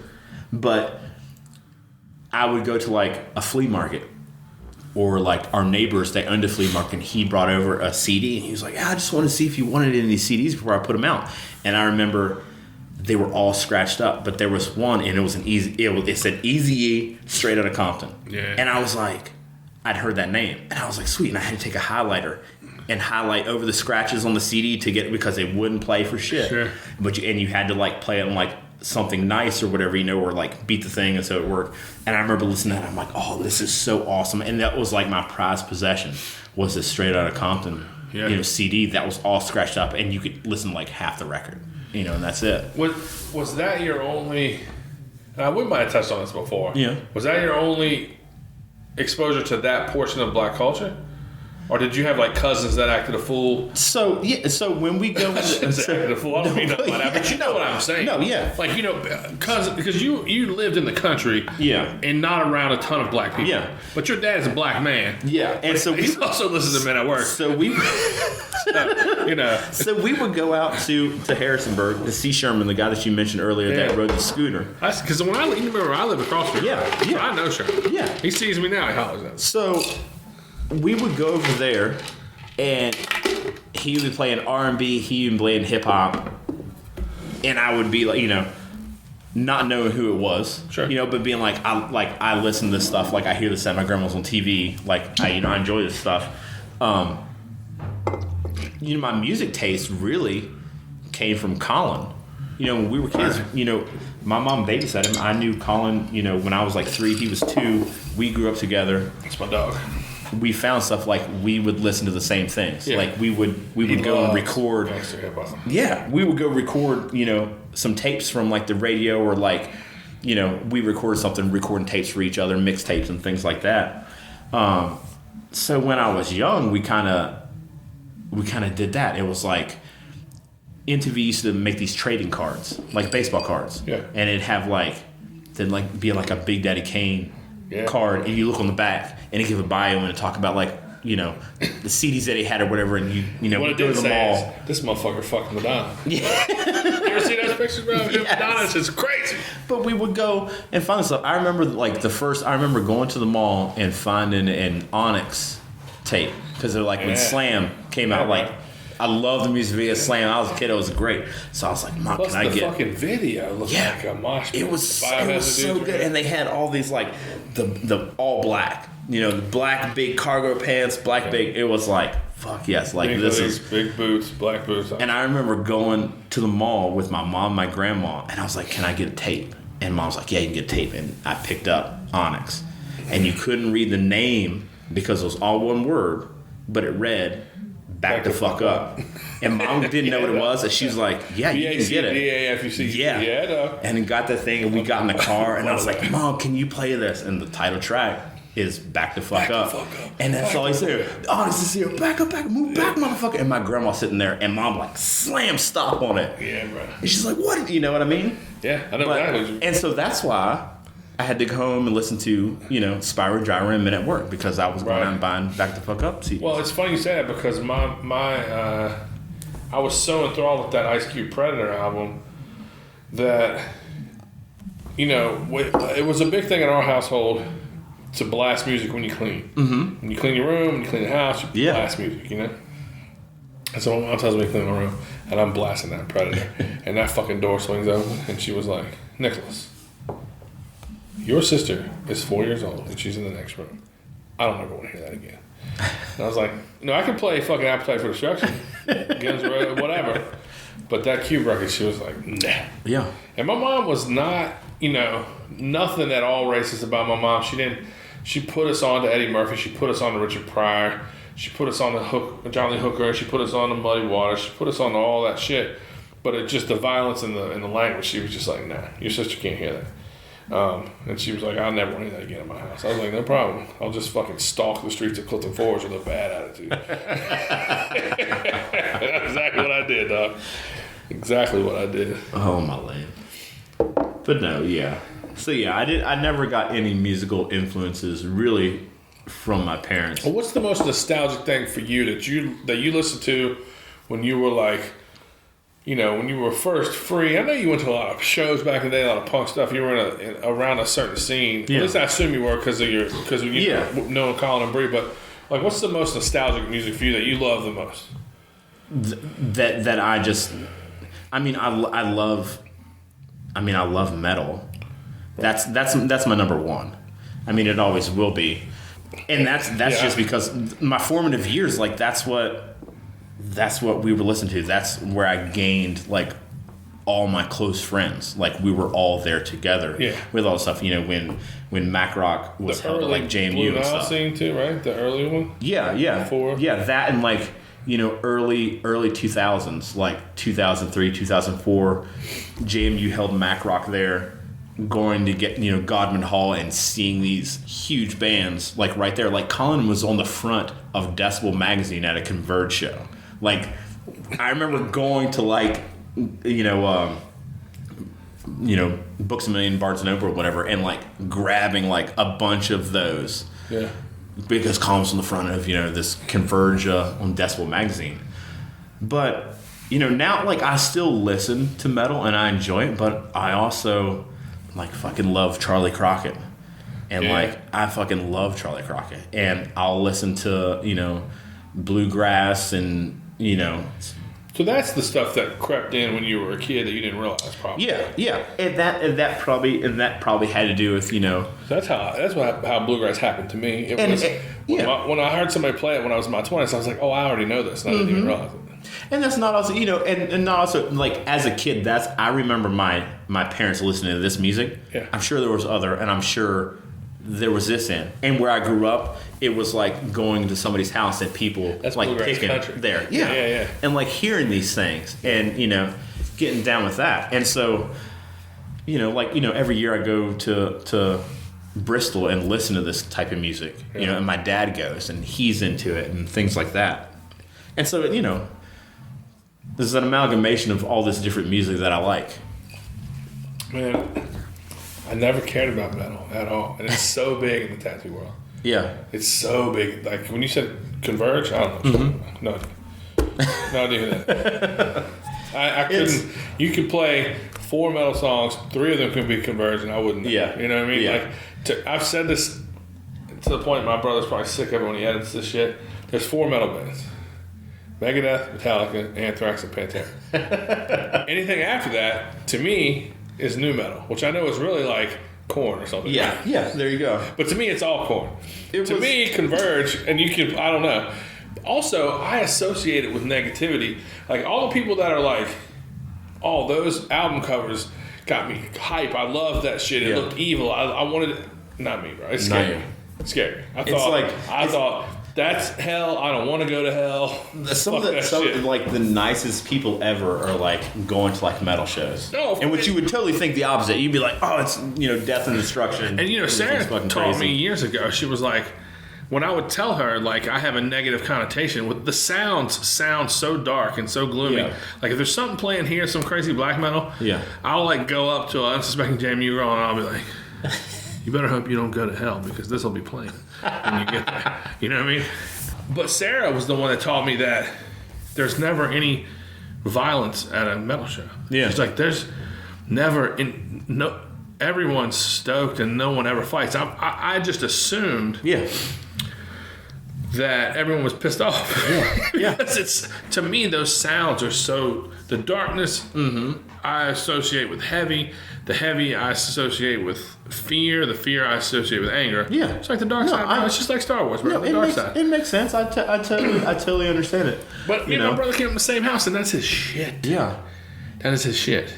It was, I used to play in a band in my 20s and into my 30s, and then I was getting married and wanting to have kids and everything, and I had a regular job. I was working the same place I am now, and I couldn't swing, playing these shows and going places. There were times where, I remember one time, I forget the first place we played, but I had to come back to work, and then that day I had to drive to Baltimore to play a show and then come back to work. Like, I left Baltimore at 3 o'clock in the morning, came back and went to work at 7. Yeah, you have to hate yourself to live like that. And I was like, I can't, like... You're a happy person. You don't want to feel that terrible. No, I was like, if this, I'm too late. I'm too late for this. You know what I mean? See. Things like that. But the people that I met doing playing in a band and doing all those things and playing metal, they're like the nicest, best people that I ever met in my life. Like I said, if it wasn't for Sarah and Porter's heavy into it, my brother's heavy into it. Trevor, some of it, not that much. But if it wasn't for those people, I would have even more of a negative connotation. But when I hear the sounds in this building, see, they used to show me a little respect around here, and they wouldn't play that shit. And they wouldn't do that. Now they don't give a fuck no more. They've been with me all for so long, they don't have any respect for me, and so they play that shit when I'm here, and I'm just like, fuck, man. I don't want to. I'm at work and I'm afraid something's going to happen. I'm afraid that some dude with a leather jacket is going to pull out a fucking knife and it's going to be made of somebody's bones, and they're going to kill us all. No, it's But usually people with metal, they also like. Okay. Other things. Like I said, I'm metal and also bluegrass and country and And that's another crazy thing is that metal and bluegrass are very, very similar. Yeah. High sound, high notes, very fast. Yeah. But what my brother and Sarah and some other people have pulled on me, the old fucking switcheroo, bro, is that I love cocaine rap, and it's all about street violence and drugs and hustling and all kinds of terrible things, and it makes me happy as fuck. That's true. That's true. I love Dipset. I love it, bro. I love Cameron. I love the shit talk. I love, the braggadocious, I'm the illest, I'm the baddest, I'm the shit, fuck everybody. I love all that. And they're actually saying that thing. But metal talks about hell a lot. They do. Like death and death, they do. They do. Yeah. It's just a part of life. It is. But it is. But they're not talking about it like you got old. They're talking about it like I'm going to kill my drummer and eat his brain. Yeah, this is. And everybody's like, fuck yeah. This is true. And then after like the third tour, the drummer's like, what the fuck, man? And then he's dead. They burn his church the next day. Oh my Lord. But yeah, I can't. I have no real argument about the negative aspect of it. When I love hard, like I love MC Ren. Yeah. I honestly I'm like my favorite. I love black metal, but I love like just the sounds. I love the guitars and how like atmospheric thing sounds and the darkness of it. It's the same way like that's the shit where I'm like, this is getting scary. I was like some 4.5 minute droning sound. Yeah. I'm like, I'm starting to get freaked out. It's the sun's out, but I'm starting to get scared. But it's the same way. Like I was talking to a guy today. Like I love like Mexican gangster rap. Okay. Like I don't know what they're saying, but like I'll be at work. I was talking to a dude about it today, and he was asking me if I knew these groups, but he was speaking in Spanish when he was telling me this. Okay. And so I'm like picking little bits out how I'm Your like Spanish decent? I've taken tons of years of Spanish in school. No, but I can tell you how to conjugate verbs. That having a Spanish coworker will do for you. No, absolutely. Like I've learned more in the past like 2 weeks from a guy named Cedra, who was actually here, did drywall. Oh, work. He rolled up. He was in here working with the dude. Yeah, that went quick. Yeah. Yeah, the dude you're talking about, is he a drinker? I mean, maybe. He's the one who disappeared that one day. I don't know. He might. I gave him one beer, bro, and he went in the refrigerator and got a couple more, and then disappeared. And his boss was like, "Where'd he go?" I go, "I gave him a beer." I'm gonna ask about it. I go, "I gave him a beer." He went, "Oh man." Cedra is wild, but he was putting me on to some more people. But I told my other dude, I was like, I was at work a couple months ago, and these guys were putting siding on a house, and I was doing some brick, and they were playing. I was like, man, I love this song. So I pulled up, Google, like, let me hear this, and then I was like saving it. I was like, man, this is like, I love this song. Yeah. And I go back and I was like watching a music video, and like, it's just dude standing on like this platform that's like spinning around while he's singing. And like nothing else going. Like there's lights and everything. He's just standing there, and he's got like an AK-47 just standing there, just doing this the whole time. Like totally not what I was picturing a music video for this. I didn't know what the fuck he was saying. Yeah. I was like, I just love this song. Right. Bro, I listen to a ton of dance hall and shit. I love that kind of music. I don't know what the fuck they say. Yeah. But I love dance hall. I love hardcore, the shit with laser sounds and fucking like that, where that all came from. Yeah. Bro. When I was a kid, there was a show on BET called Caribbean Rhythms with Rachel. Rachel was fine, bro. She was like this mixed girl who would like walk on the beach and tell you these reggae songs. Okay. Well, then eventually, like after her, came like a reggae show, and then eventually they would start showing dance hall videos. And there's this dude named Cuddy Ranks, and he's like crazy fucking scar up his belly where he's been sliced up with a machete, and big fucking lion head, fucking gold medallion with ruby eyes and shit. I started listening to Cuddy Ranks like for real, and it got me into Buju Banton and fucking Bounty Killer and all that shit. I fucking love that shit. Now some of those acts, they put out softer records that became pop hits. Okay, like Champion. You've probably heard that song before. But I like dancehall music a lot. Interesting. And reggae. Like, reggae that's not just in the vein of Bob Marley. But reggae, I like that shit too, like Junior Kelly. And I love Peter Tosh and that sort of thing. But there's like an in-between dancehall and Bob. And it's kind of like Damian Marley makes music kind of like that. Okay. I get down, like, if it's an awesome beat, if it's a good beat, like, that's what I want to listen to. That's what I want to listen to. But I don't always know what the fuck they're talking about. No. I have no idea. If it feels good, it feels good. Exactly. Yeah. That's what I tried to tell CJ at work. I was like, I don't know who you're talking about, but if it sounds good, I'll listen to it. But when we talk about Spanish, there's a difference in being like, I know how to order dinner, and I know how to understand someone who's listing off acts, hip-hop acts. Yeah. That's a different thing. And that's what I was trying to tell him, because I know a little bit of Spanish. Yeah. So I can sit there, like I said, like I know the proper way to like ask for something. I know how to conjugate this verb to be like, if I'm asking if you did this now, or if you did this yesterday, or if they did this, or she did this, or he did this, like that. You give them a little bit, and then Cedro is speaking to me a mile a minute, and I'm picking out a little bit of things, and he's like asking me if I understand what he's saying. I'm like, a little bit. Yeah. Like, you said you want me to take something somewhere. I don't know where it is or what I'm taking, but give it to me. Right. And then point to where you want me to take it. Now, does he only speak Spanish? Yes. So when you say that back to him, all you're saying is put it in my hand, because he doesn't understand the rest. Yeah. It's a whole lot of hand signals, and I'm using like very little Spanish, like asking him. A lot of times what I'll do is, like, what's cool about a lot of people in Cedro is like, he'll say something and then he'll say the English word for it.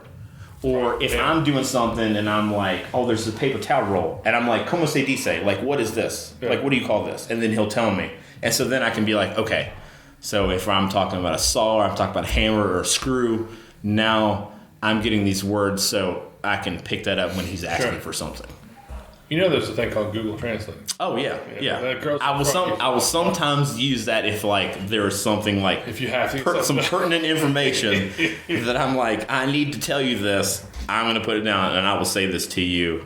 When it comes to like Mexican rap, I'm a big Cypress Hill fan. Okay. I mean, big Cypress Hill. They ended up becoming more mainstream with some bigger records, but I liked them in 1991. Like, they had a fucking ad for their first album, which was called Cypress Hill. Yeah. In 1991, Thrasher. And my brother, it was like the three dudes standing around a fucking burn barrel with a Cypress Hill logo with like a pot leaf. I know that image. That ended up being like an album cover. Okay. But when that showed up in Thrasher, my brother like sought it out. Yeah. And we were all already wearing quilted flannels, and we were already wearing toboggans. All we had to do was like unroll the toboggan instead of having it folded, just have it pointing up at the top. And I was like, bro, I loved like the first 5 Cypress Hill albums. I mean, Interesting. I never got into Cypress Hill. Porter hates it. I love playing it around here. I try not to do it on his days, but man, their early shit. And they had songs in full Spanish, and I ended up when I lived in this neighborhood. I had a lot of Puerto Rican friends, and I would try to put that on, and they're like, "Nah, dog, that ain't for us." Mexicans and Puerto Ricans aren't. They don't mix. They're not. No, Okay. Not really. Okay. Well, you know, they get mistaken for one another a lot, which is, they don't like. Yeah. But yeah, I would be like, you know, this is my shit. And my man Carlito Brigante, who was like the Puerto Rican, would be like, nah, papi. We don't do that, papi. That's like Cedro. Cedro's Honduran. Yeah. And, you know, I have some other people that are from Mexico, and you can tell that difference. You know, we're going like to eat, and like we're pulling out like hot sauces, and Cedro's from Honduras. He's like, no, Honduras, not spice. No, no. It's so free time. It's so free time. You know what I mean? But anyway, I love that shit though. You know, and also I had my friend Oz, who was like the biggest Mexican I've ever seen. He was like Elegante, bro, the wrestler. Remember Elegante, the wrestler? Yeah. He was like that. He was so like 6'7", bro. I shouldn't say was. He still is. He's a big motherfucker. And my man Carlito Brigante, who, you know, he had an apartment across. You know, remember the house I had right here? Yeah. He had an apartment across the street. Okay. He cut hair, and that was my guy, bro. That was my fucking guy. He was hard as fuck. And he still is my guy. You know, I don't see those guys as much, but, well, Oz lives in Los Angeles now, or San Diego, rather. Carlito lives here, but he just had open heart surgery, bro. It was crazy. Damn. They took his fucking heart out of his body, repaired it, and put it back in. Like, they had shit moving his blood around for him. He's like, yo, Poppy, I'm fucked up. And he sent me a picture of himself with just like these fucking fucking staples going, like, I'm talking about this much on the scar. And not only that, but he was this color. He was gray. And they just flayed him out. I was like, what the fuck happened to you, dog? He goes, my heart. The cortisone, bro, is fucked up. And I go, what? That's wild. Because the reason he hit me up, he had an appointment with Andy. And he was like, I can't make it. I go, what the fuck? He sent me a picture of himself. Like, well, they happened to just fucking cut open my breastplate. my whole sternum is it's sewn back together with giant staples. Lions. Poor fella. Oh, that's terrible. But he's my dog, yo. When I had the house up here, he would come up here. Bro, I would have Tyrone and all the dudes from the barbershop down there shooting dice and shit in my kitchen, and Carlos would be cutting my hair, and we'd be just blasting G-Unit mixtapes. It was that's awesome. Bro. I love that fucking era of my life. It was so much fucking fun. No, seriously. That's what I like. These dudes that I'm working with, there's a dude, Alexis. We ride to work sometimes, and we just start, like, he's a quiet dude. He's a quiet dude. He came up from Florida and Texas, but we'll start talking about food. Yeah. And I got a recipe from him to make the salsa that he makes. Was he Cuban or Mexican or what? He's Mexican. Okay. We say Florida, you know. Yeah. But man, we just talk about food nonstop. We're somewhere coming back, you know, because everything that they make is, you know, he makes it. He's not going to buy it. Yeah. You know what I mean? Yeah. And he gave me a recipe to this salsa that he makes where the base is avocado. Okay. Which I haven't, like, when you think about a salsa, you think about tomatoes. Of course. But they have, you know, is it tomatillo in it too? Or just avocado? Just avocado. Avocado, onion, cilantro? Avocado, jalapeno.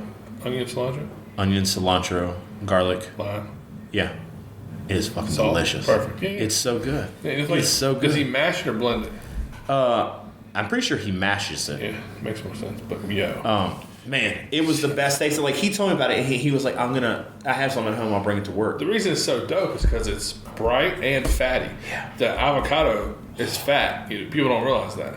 So you get this creamy fatty with the fucking jalapeno spice and the lime juice. It's loud. It is so good. It is so good. But that's what, man, and you know, if anything else, I'm going to eat good. We talking about food at work? Sometimes you can go to Miss Irma's house and buy plates. Okay. Which is, you know, in black neighborhoods, everywhere. I've always been around that. Yeah. It'd be like people cook and you can go buy a plate. Yeah. The Puerto Ricans have that. They used to have this dude who, when we had a shop down the street, he did all the cooking, and people would buy lunch from him for a week. And he would cook. He would start in the morning. Yeah. Start cooking like 6 a.m. 10:30, he'd leave his house with fucking 12 styrofoam things tied up in bags. Yeah. And he would deliver them to the barbershop, deliver them to wherever. You know what I mean? And it was Puerto Rican dudes. Mexicans probably have the same. They do that a whole lot, like at the poultry factories around here. Like if we're working in there, we'll see at lunchtime, the van pulls up, open up the back. They got a bunch of plates in there. Already ready. Yeah, and so I got that, it doesn't happen a whole lot. It usually happens at big construction sites when you work, like usually commercial things in Harrisonburg.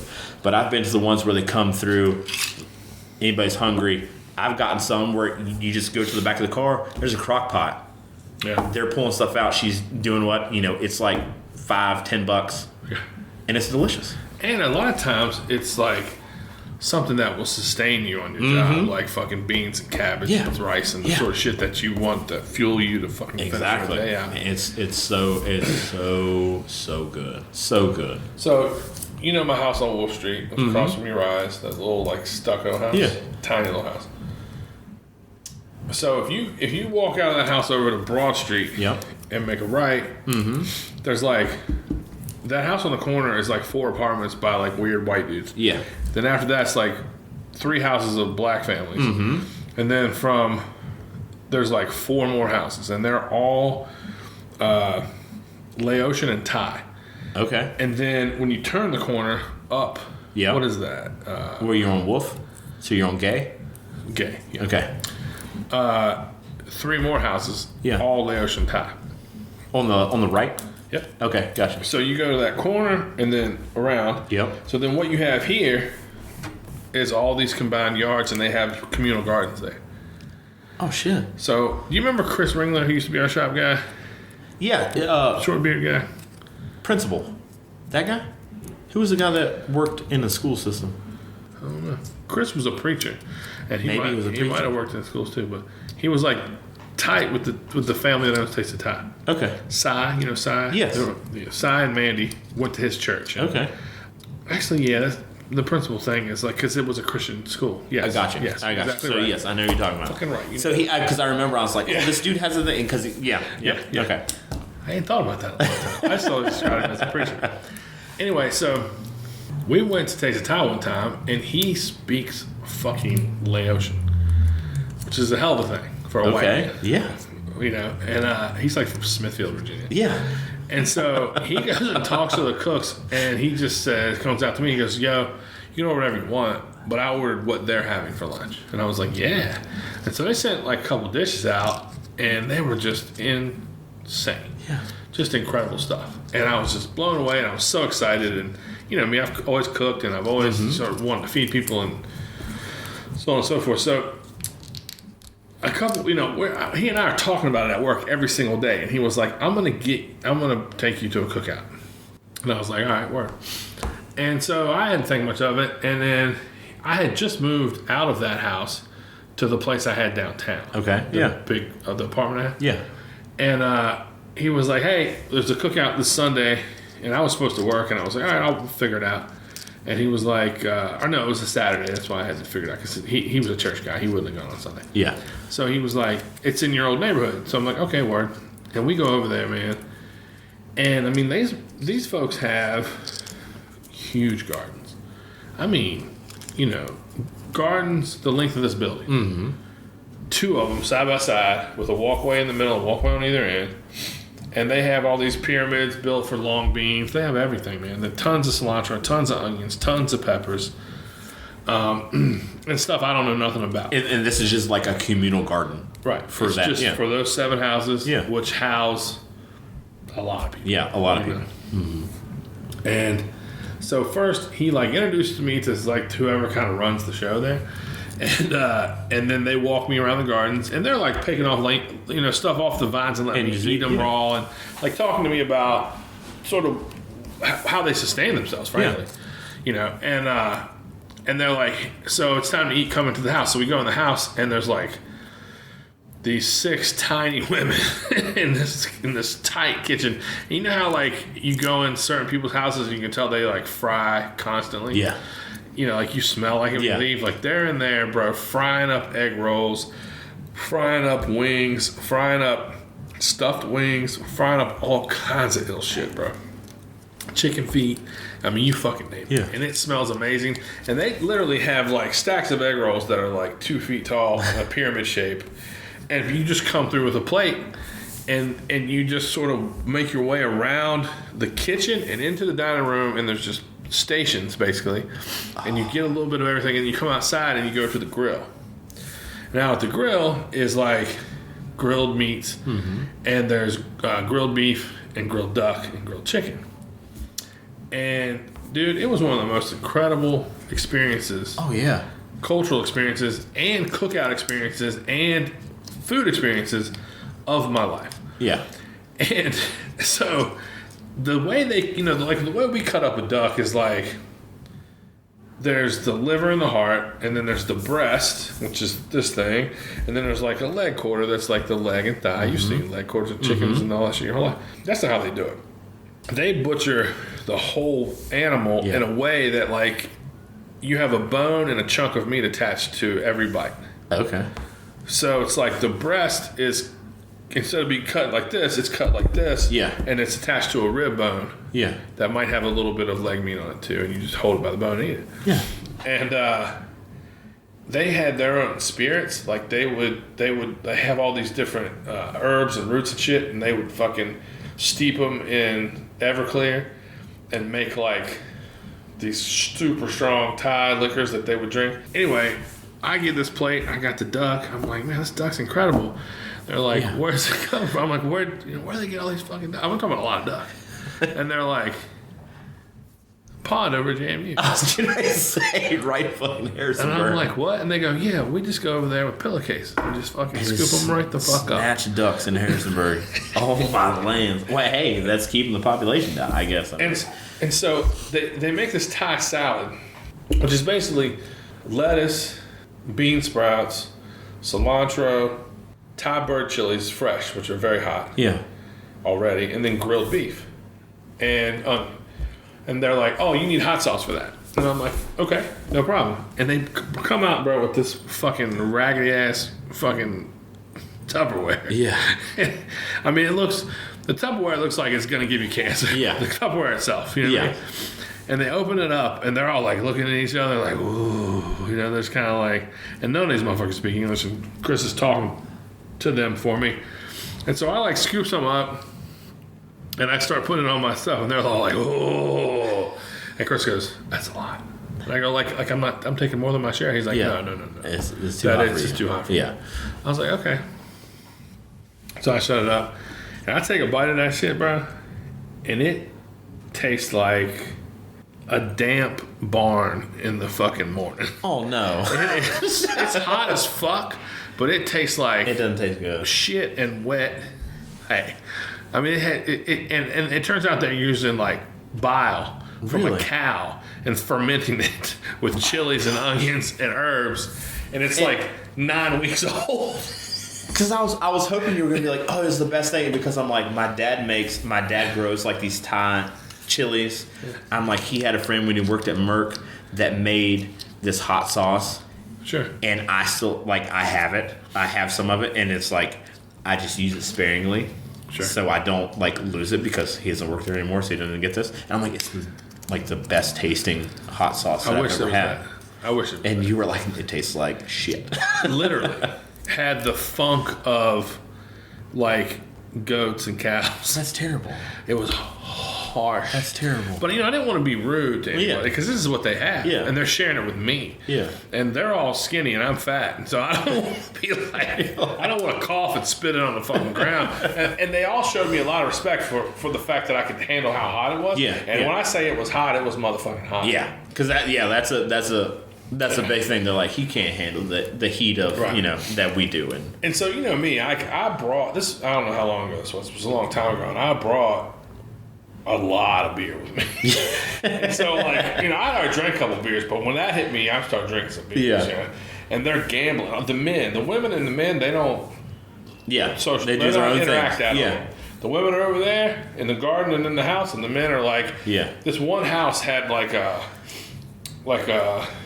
almost like a pole shed attached to the back porch. Yeah. You know?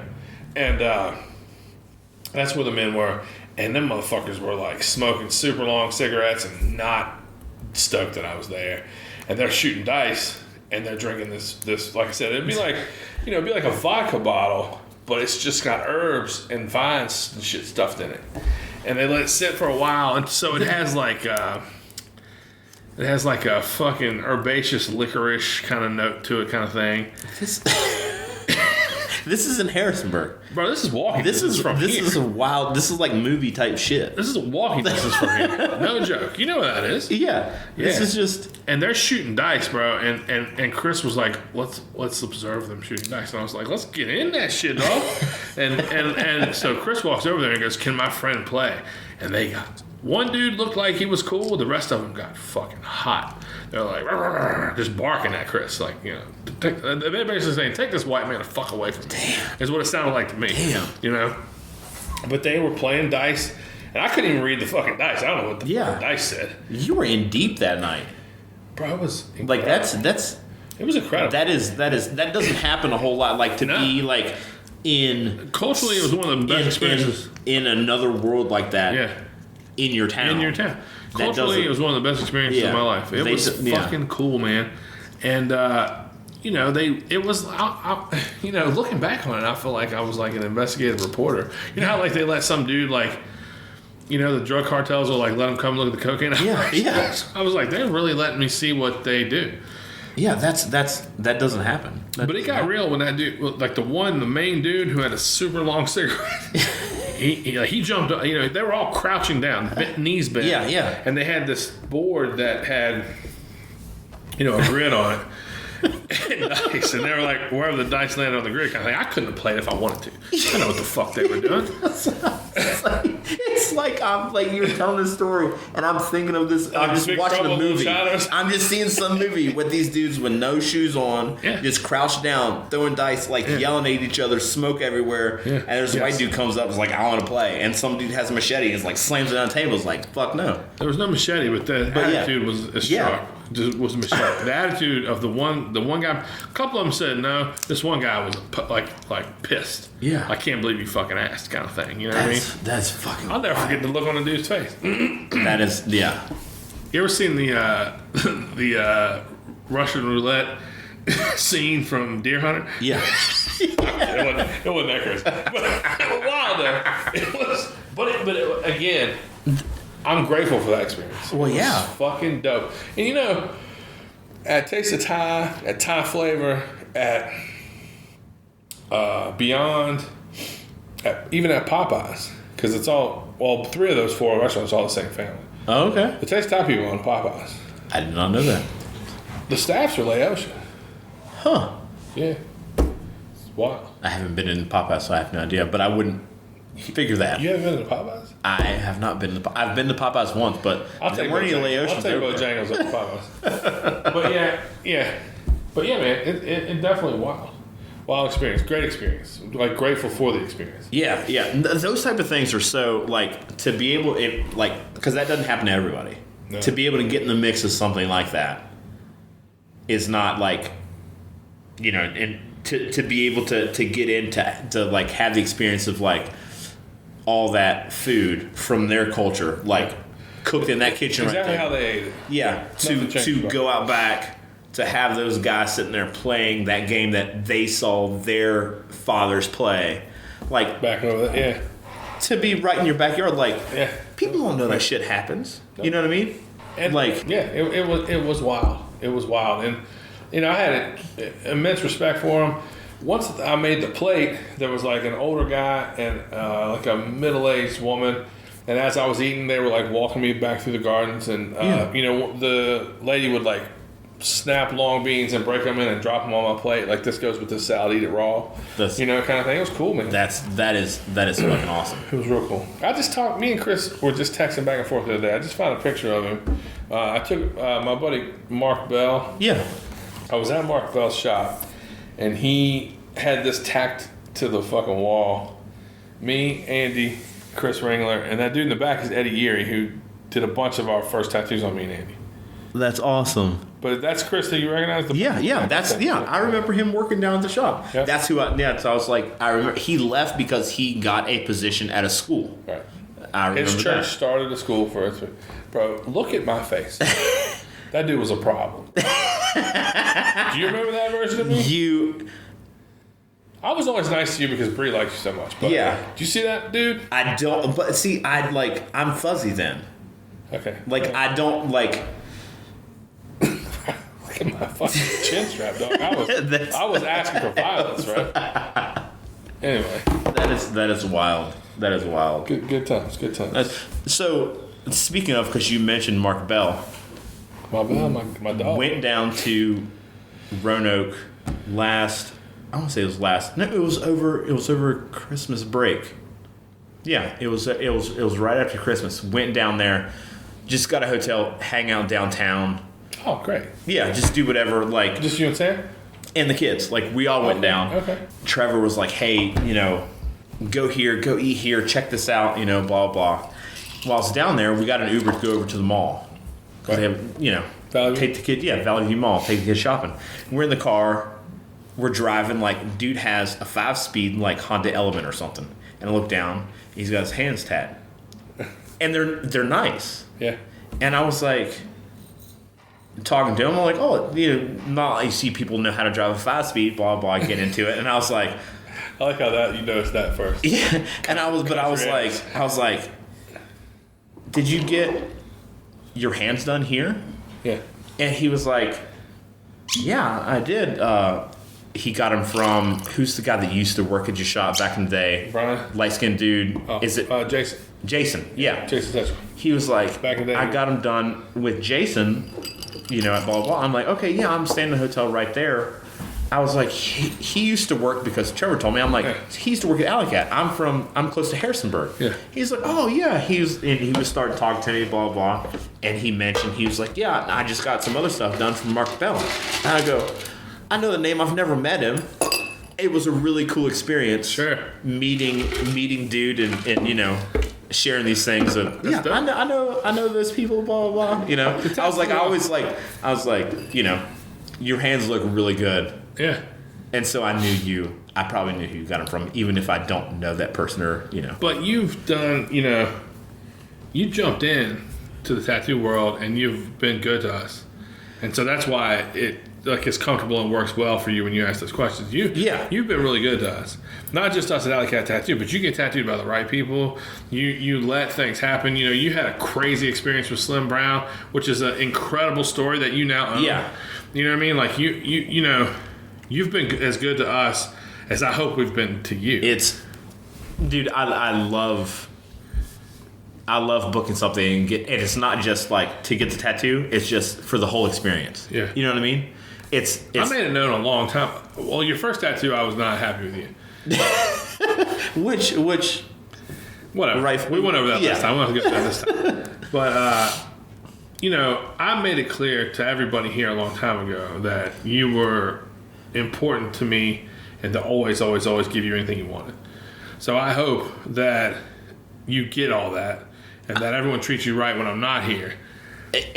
Well, I mean, obviously, I wouldn't obviously like look for that or be like, you don't expect that. I don't expect it at all. Why I like to deliver it to you. Yeah, you didn't expect me to tell you to pick out any bottle you wanted. No, that's why I wanted you to do it. I wanted you to pick a bottle because I'd rather drink it with you. Yeah, I get that. No matter what the bottle is, and the fact that you don't expect anything from us is why we want to give you everything.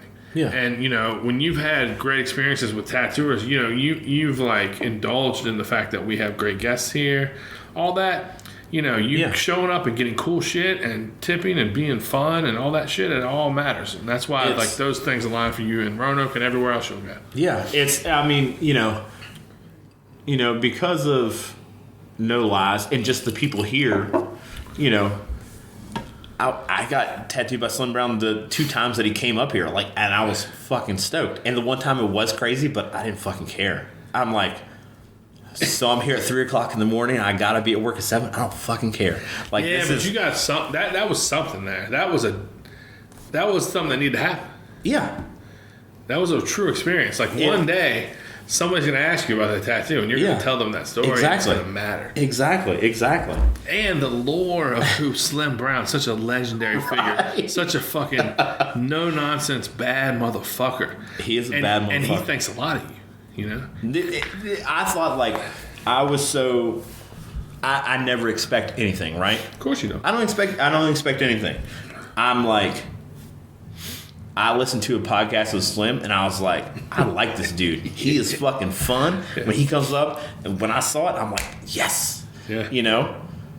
When he gets here, I just want to be like, I want you to know how stoked I am for you to tattoo me. I don't care what the fuck you do. I know it's going to be awesome. I know I'm going to have a good time. And again, that's why you're so, that you can navigate this thing so easily. Yeah. It's, you know, and I remember coming over to you and being like, yo, dog, I'm sorry. But just got here. And you're like, it's fine. yeah. Like, don't worry about it. I don't care. And you were just sitting in the lobby looking around. You know, every now and then, Porter or somebody would come out and talk to you a little bit. Yeah. And you were just happy. Yeah. I remember like it was yesterday. I don't get tattooed as much as I want to, but when I do, like, I'm fucking in it. You know what I mean? Shit too. And the fact that like I get tattooed by such cool people that I could literally like have an appointment and be like, I want you to do whatever you feel like doing today. Like you've been wanting to do this. I want you to do it. Yeah, it'll be I'll love it. You know. I don't know when I realized that you were an every episode guy, but not that I wouldn't think you would be a no last guy, but I also wouldn't have assumed that you would be a no last guy. Well, I get that. I got a rose on my leg, and Porter was like, I didn't pick you as a rose guy. See, I would pick you as a rose guy before I would pick you to be a no last guy. I'm like, why not? You know? Yeah. I'm the type of guy that if I like it, then I want to get it. Wow. But you come off as someone who appreciates the classics, so I would think a rose, yes. You know. Okay. I would think yes, because you have an eagle. Yeah. You have a tiger. Yeah. You know what I mean? Like, those are like, that's the rose guy. Eagle guy's a rose guy, usually. You know, But I don't know when I realized that you were listening to pretty much everything I was putting out. Yeah. I don't know, but I was delighted. I was excited. Yeah. During the pandemic, being at work, you know. Because you're one of those motherfuckers who work didn't end for you. No, I had no. It was people around you when you were working. Like there were parts of my job and things that I needed to use that weren't being made because of the pandemic. Yeah. And yeah, there was. I remember the job that I was at when they were talking about shutting things down and doing all these things, and it didn't affect my job whatsoever. Yeah. Except that it was like, okay, bricks go away. We don't know what's going on, so you're going to be there, and I'm going to be right here, and you know we're going to do this, and I'm going to put my earbuds in. I'm going to listen to No Lies, and I'm going to start from one and start going up, and you know it's made me now when we go on trips, I'm like, okay, who lives in these areas? So like, what shop can I go to and see? And it's like, the first time when I sent you about Richard Kirby. Yes, sir. And I did that, and I went into his shop, and I was just looking. I wasn't there even to get anything. I was like, I just want to see your shop and say hello. And I name dropped you because we were talking. I wouldn't just be like, hi, I'm here. I live in Harrisonburg around Alley Cat Tattoo. I know Nick.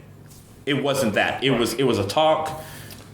Yeah. You realize he's warm and we can have a conversation. Yeah, then I can say these things. Then you're like, well, me and Nick partied like a motherfucker. Yeah, I can say these things to people, But you don't just know me. We're friends, and so you've done me tremendous favors over the years, and we've always gotten along, and so sometimes, man, life is about relationships. Sometimes. Oh, 100%. And so I don't. But it's also how you use those. You know what I mean? It can be different if I go around and I call somebody and be like, hey. Yeah. And spit that game, and it's not going to work into my favor, and it's not going to work into my favor when they hear that I dropped your name and did all this stuff. Yeah, they'll be like, call me and be like, yo, some prick thinks because he knows you, he can get to the front of the line. No, that's not how you do. I know how to fill it in, or I'll just roll in with an Alley Cat t-shirt. or a No Lies t-shirt, and then they'll ask me, and they're the ones that started it, and so I can say whatever. You know what I mean? I love it. But that's been the most fun. It's been like, oh, I heard about this person, or I listened to this person on the Shop Talk, and they talked about this guy's tattoo, and I'm getting tattooed by them, next week. Man, I'm so glad you said that, because from the inception, I had two goals. Sometimes, man, I can't. One of the reasons I like to drink so much is it slows my thoughts down. It allows me to focus on a couple things sometimes. You know what I mean? Yeah. And when No Lies Just Bullshit was getting some traction, it felt really good.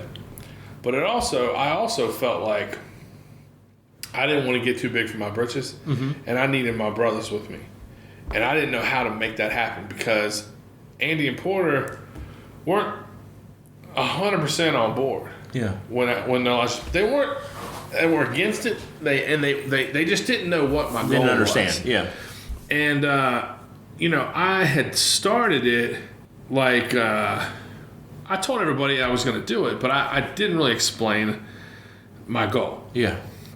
And my goal, of course, was to have tattooers tell their story. I just thought, if you've been tattooing 5 years or more, then you have stories. There's no doubt about it. And so I didn't really explain it to anybody. And I remember Porter, like when it started to get some traction, I might have told you this already, but he came into my office down the street. My office was next door to ours. Yeah. And he was like, "You got a minute?" And when Porter's uptight, he's fucking wound tight. And I go, "Of course, have a seat." He sits down, and then he's like, "So, you got a podcast now?" And I was like, "I had like 10 episodes out." And I go, "Yeah." And he stands up, he puts his hand on his hip, he's like, "So you're just putting out a podcast?" He sounded like fucking George Costanza or something. I go, "Yeah." And he goes, "So that's just the thing now. You're doing that, and and I was like, "Yeah, man, what the fuck?" He's like, "Okay, all right, fine." And I was like, "Sit down, man. What's your deal?" He's like, "I just didn't know that's what you wanted to do." And I was like, "I didn't know either." But my friend Robin, kept telling me to do it, and it feels good, and I have fun with it. Yeah. He's like, "All right, fine," and he just walked out. And so, when it started to get some real traction and some attention, and it started to get like tons of views, like thousands of views, and I was just like, fuck. And I was like, man, I don't want to be out there by myself. Right. So like, my mind's racing, and I'm like, how can I trick Andy and Porter into being on every episode? And how can I direct people? How can I let the average listener encourage him to get tattooed by Kylie Green? Right. Or by John Henry? Like, those people don't need my help. They don't, but I needed your help for that. Right. To know who those people Because were. they're not in your market. Exactly. Andrew Connor's in your market. Yeah. And Porter's in your market. But I was like, man, I can kill two birds with one stone. I can bring my brothers on. We can talk shit and laugh and have fun. And then I can also shed a light on great tattoos. And that was really what I wanted to do. And so I went to him and to them, and I was like, I got this idea for a show, and it involves all three of us. And Andy kind of sat back in his chair and folded his arms. And Porter's like, tell me more. Porter's excited already. And I was like, this is what I want to do. And the birth of it came from, like the idea spark came from, I'm sitting at Andy's station one day and someone walks over and holds their phone up to the Shitty Tattoos page on Instagram. Yeah. And Andy gets, Andy can be sharp-tongued at times. And Andy goes, fuck that. If you don't show me the best tattoo you've seen all day, don't show me nothing. And then like a couple days later, I was like, boom. We're not going to critique tattoos or talk about anything bad. We're only going to talk about the dopest shit we've seen. Because it was just a play on what we were doing anyway. Yeah. If I saw Henning or Rubendahl or... You were doing this Swagger, all day with each other anyway. I was just bringing it up to my homies and going, shit is shit. And I walk across the room, shit is shit. You see this shit? It's crazy. Yeah. And that was the birth of Shop Talk. And so you being like, well, I heard about this person on Shop Talk, and then you got tattooed by them. That is the full experience of what I was trying to present. Yeah. Like, I want you to hear about a tattoo and then go get tattooed by that person. Yeah. And guys like you, like, made it happen. It's really awesome. But it also opened the door to, like, I'm friends with Adam Spires. Now we're on different schedules of doing this stuff, That's the homie. but I'm seeing his shit all the time now, and I'm doing this, yo. and I'm, you know what I mean? He's never going to amount to anything with these tattoos on his hand. I don't know what he's thinking. He's never gonna get a real good He's job. never going to Yeah, amount to stop. anything, this guy. But you know, other than like branching out where it's like I know who Kylie Green is, and I'm like, oh my god, I love her shit, and I, you know what I mean, and doing this and John Henry and being like, oh my gosh, you know, it's like. Dude, my boy Spires is getting this stuff, and he's doing this. It's like, you know, we're hitting each other back, and be like, dude, that's fire, that's awesome, you know, and talking. man. So it's not only like rekindling like friends doing this, but you know, also branching out to these other places. Be like, well, you know, like I said, I go to Myrtle Beach every year for vacation with my family. Hero Tattoos down there. I can go. The mighty I've Hero heard these Tattoo. people. This is, you know, all these places going around, but that's solely from your show. Man, I love it. Randy Hall's a Virginia boy too. He's from the Bristol area. I love that, man. That brings me so much joy to hear that. That's the whole point. That's It's a good stuff. And you know, the first one when I started listening to your episodes, you know, it was talking about you in Florida and doing all this stuff, and then it started going to tattooers, and I didn't think that I would enjoy their episodes because I don't have anything in common. Listen to this. You heard me tell my sad kidnap story. Yeah. Poor Nick. Yeah, poor Nick, stuck in Florida with his brother, not the food. Yeah, no. I made up for not having no food. But you know, and then going to and feeling like you didn't, you know, your show made it so they're just people too. Yeah. These tattooers, you know what I mean? I never treated them. They have the same stories as everybody else. Yep. And hey, it's not, you know, because it is scary going to go get a tattoo from someone that you don't know, or just going in somewhere in general. It's intimidating. There's gravity you know, to those situations. how exactly should I act? You know, what do we need to say? It made it easier, the segue to be doing this. That's what, you know, 2 years ago, I wouldn't go to another state to go get tattooed by this traveling artist. You know what I mean? I don't like. You might I not don't even think about it. No, absolutely not. Yeah. I wouldn't. But because of that, I am doing this. I love it. You know, it's fucking awesome. Yeah, you know, and also one of the things I tried to do to make it palatable to you was get this hotshot tattooer and tell them a story about Clifton Forge. Yeah. I did that a million fucking times. Sometimes these motherfuckers are nervous or they don't know how to start, and I can feel that they're like kind of not opening up much. Yeah. And instead of trying to pull something out of them, I'll just tell them something about an experience I had. Yeah. And then that brings you into, oh, well, I know I've been to places just like Exactly. Clifton Forge and Clifton Forge. And then, and then that guy gets loose, and then it becomes a thing. And that's what I've always tried to do. When sometimes people come on and they're ready to roll. Yeah. And I love that. And sometimes they need a little coaxing, and that coaxing comes through storytelling, man. It's been so much, you know, I enjoy every Tuesday or every other Tuesday seeing who's on there. You know, like I said last week with your guy, who was it? Christopher Scott.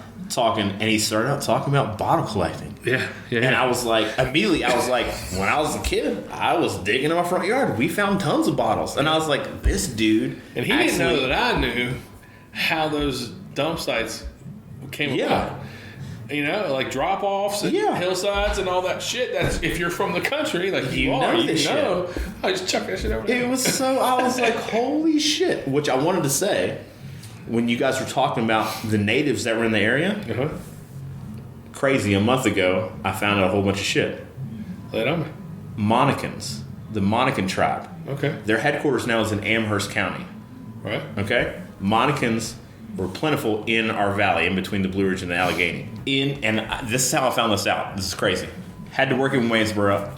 I was GPSing how to get there. And one way was through Verona on a road called Indian Mound Road. Yeah. Why the fuck is a road called Indian Mound Road? Especially, this area's not known for mounds. You know places that are in West Virginia and Ohio. Exactly. Yeah. So I was like, that's weird. So I checked this out. In Verona, on Indian Mountain Road, before 1960, before they put Indian Mountain Road in, there was a native burial ground. There was a mound on this farmer's field. it was said to be like if two people riding horseback on either side of the mound, they could see the top of their hat. So it was about 13 feet tall. Okay? Yeah. Throughout the years, the farmer would take soil off this mound for fertilizer. Sure. And this is wild. In the 1960s, they excavated this mound, found tons of artifacts and bones, one of which was dated an 800-year-old female girl. Bridgewater College took the specimen and didn't have it on display at Bridgewater, but they had it there on site. Yes. The mound was destroyed because the state put a road in like 10 yards off of where the mound was, so they leveled it, right? Can't get in the way of progress.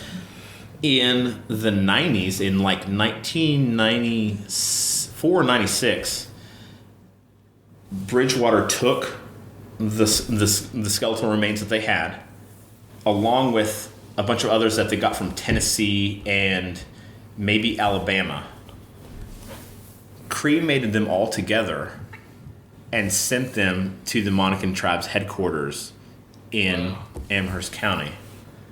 So they couldn't differentiate which tribe everyone came from. Right. But so there was one point where they're talking about, I didn't know what natives were in the area. The Monacans. There are like 13 confirmed mounds that were in Virginia. 2 of which, one was in Verona, one was in Churchville.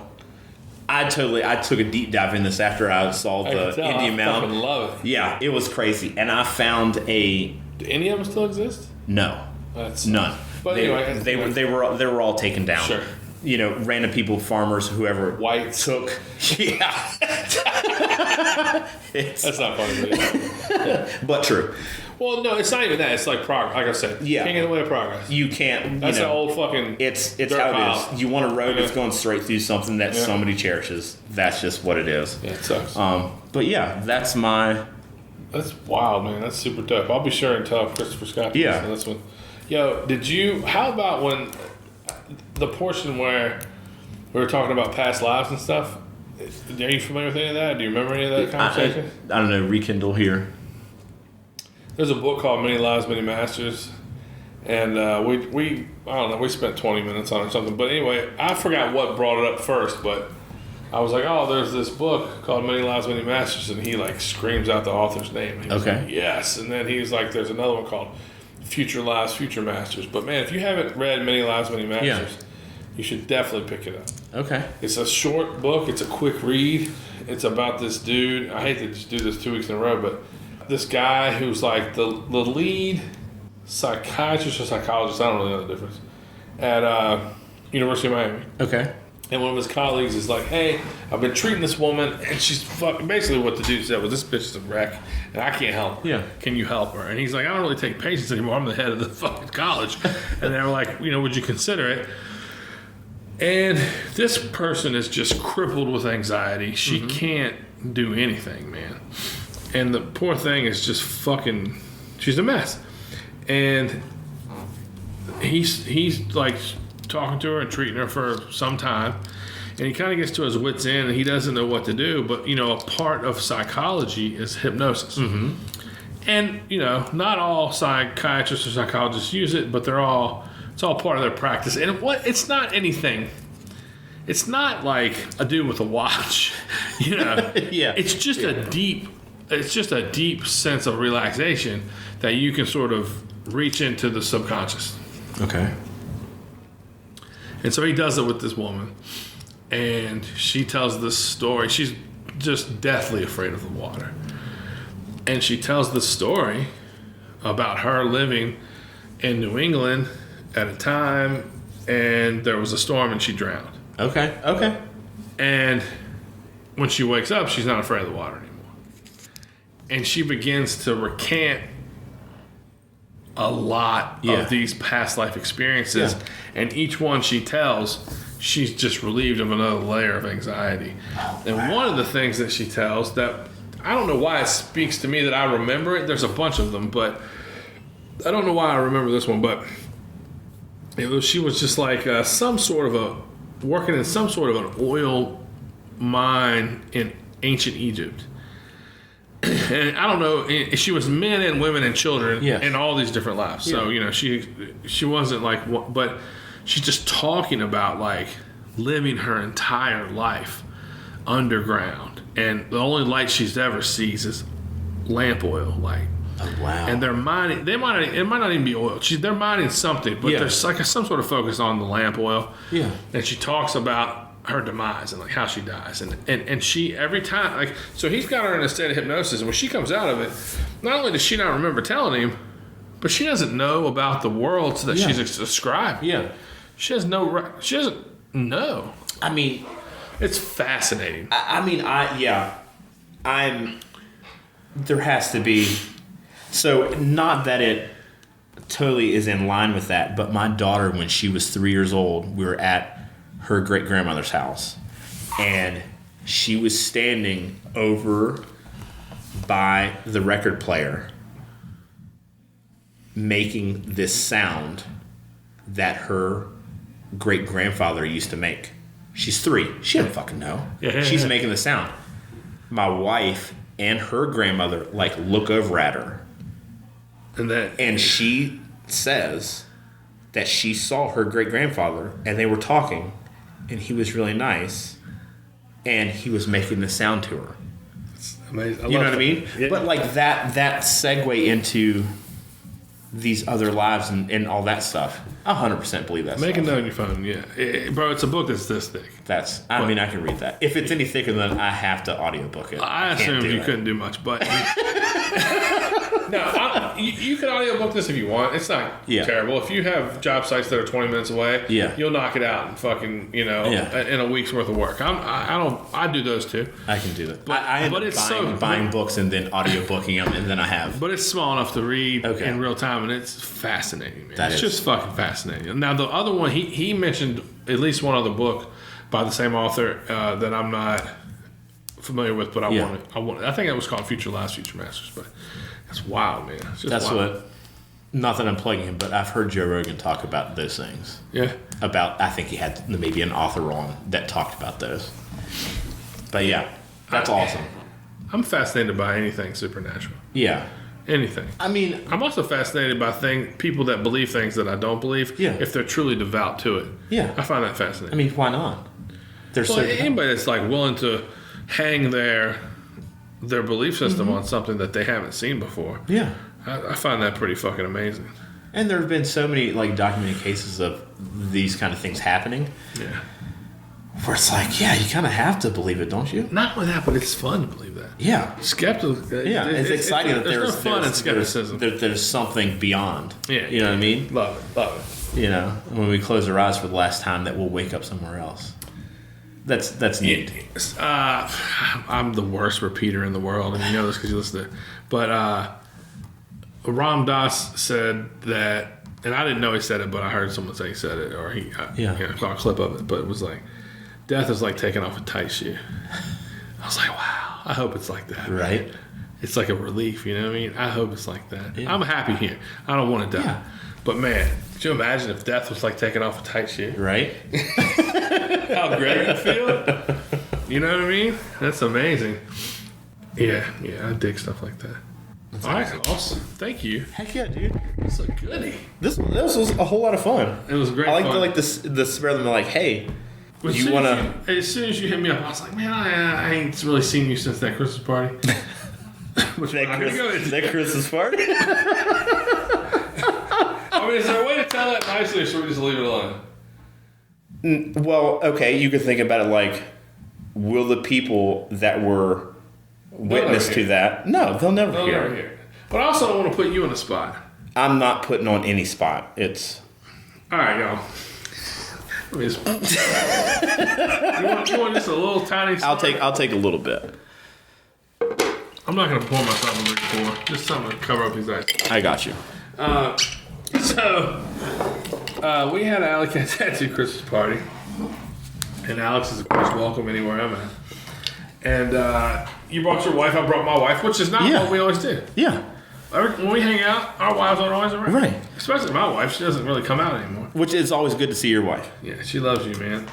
And then the crew here, and then local folks, from other local businesses and some great customers, clients and shit. And then I just randomly hit up my homie and this local player who, I'm just going to leave names out of it. But, he's a friend of a friend, and he's something like a player, right?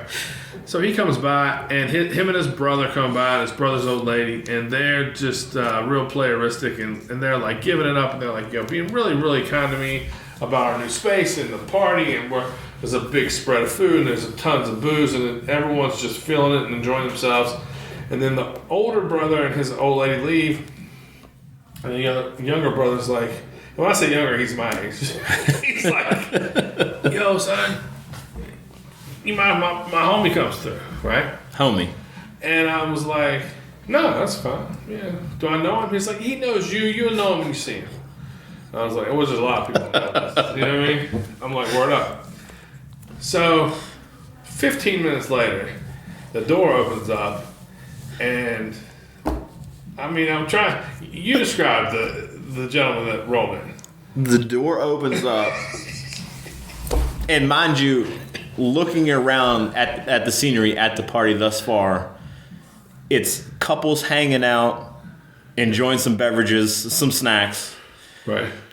And tattoo fans. Yeah. People great. And then what, like five? Five rolled in? 6? 8. 8? Dudes roll in. 8 bras. And one wannabe bruh. Yeah. Roll in just like sniffing around a little bit. They roll in hard. They roll in deep.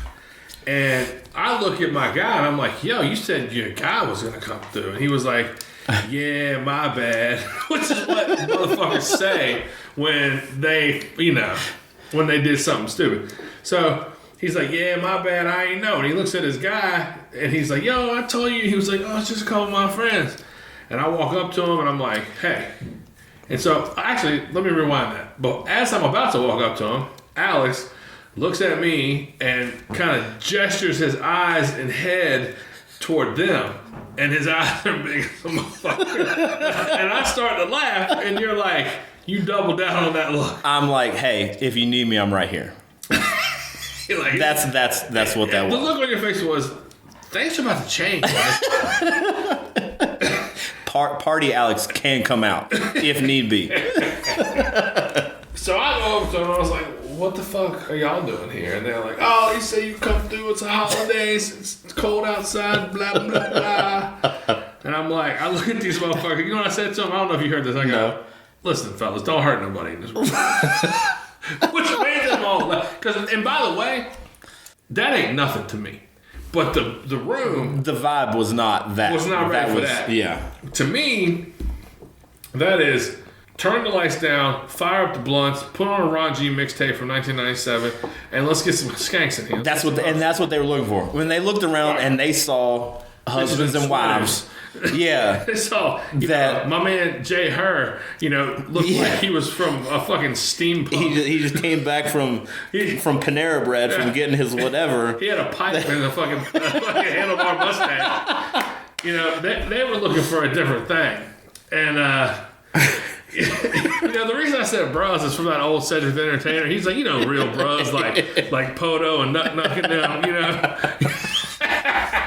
Anyway, I was like, y'all don't hurt nobody while you're in this room. I promise you not gonna hurt nobody. And they came in, man, and the party just separated into two factions. It started off with those two factions, like, kind of rubbing up against each other and wanting to intermingle, man, but they couldn't sustain one another. Mm-hmm. So I took the new folks outside, got everybody stoned, and I stayed in to make sure everything was all right. Right. It was, yeah. And it turned out to be not that big a deal. Yeah, it was fine. But it was for a moment, and that moment's probably about 35 minutes of like, there's two factions at this point. Yeah. The people that were here and comfortable, who are now uncomfortable, and the people that weren't here and are now here, and they don't know what the fuck they're looking at. Right? They're like, oh, this is how y'all do it. You know what I mean? But again, I'm in the middle. I'm in between all that. I'm as much one as I am the other. Yeah. Anyway, Merry Christmas. That's the way it goes. Merry Christmas. Merry Christmas. That was great. I wonder if you'll notice, would you even care if I told you my life just isn't fair? Welcome to hard times and feeling low. Do you like sinning? No. Well, you will be before you go. We got lots of gambling. Oh, and we're telling lies. You're certainly welcome to hard times. Yes. Hope you're feeling welcome to hard times.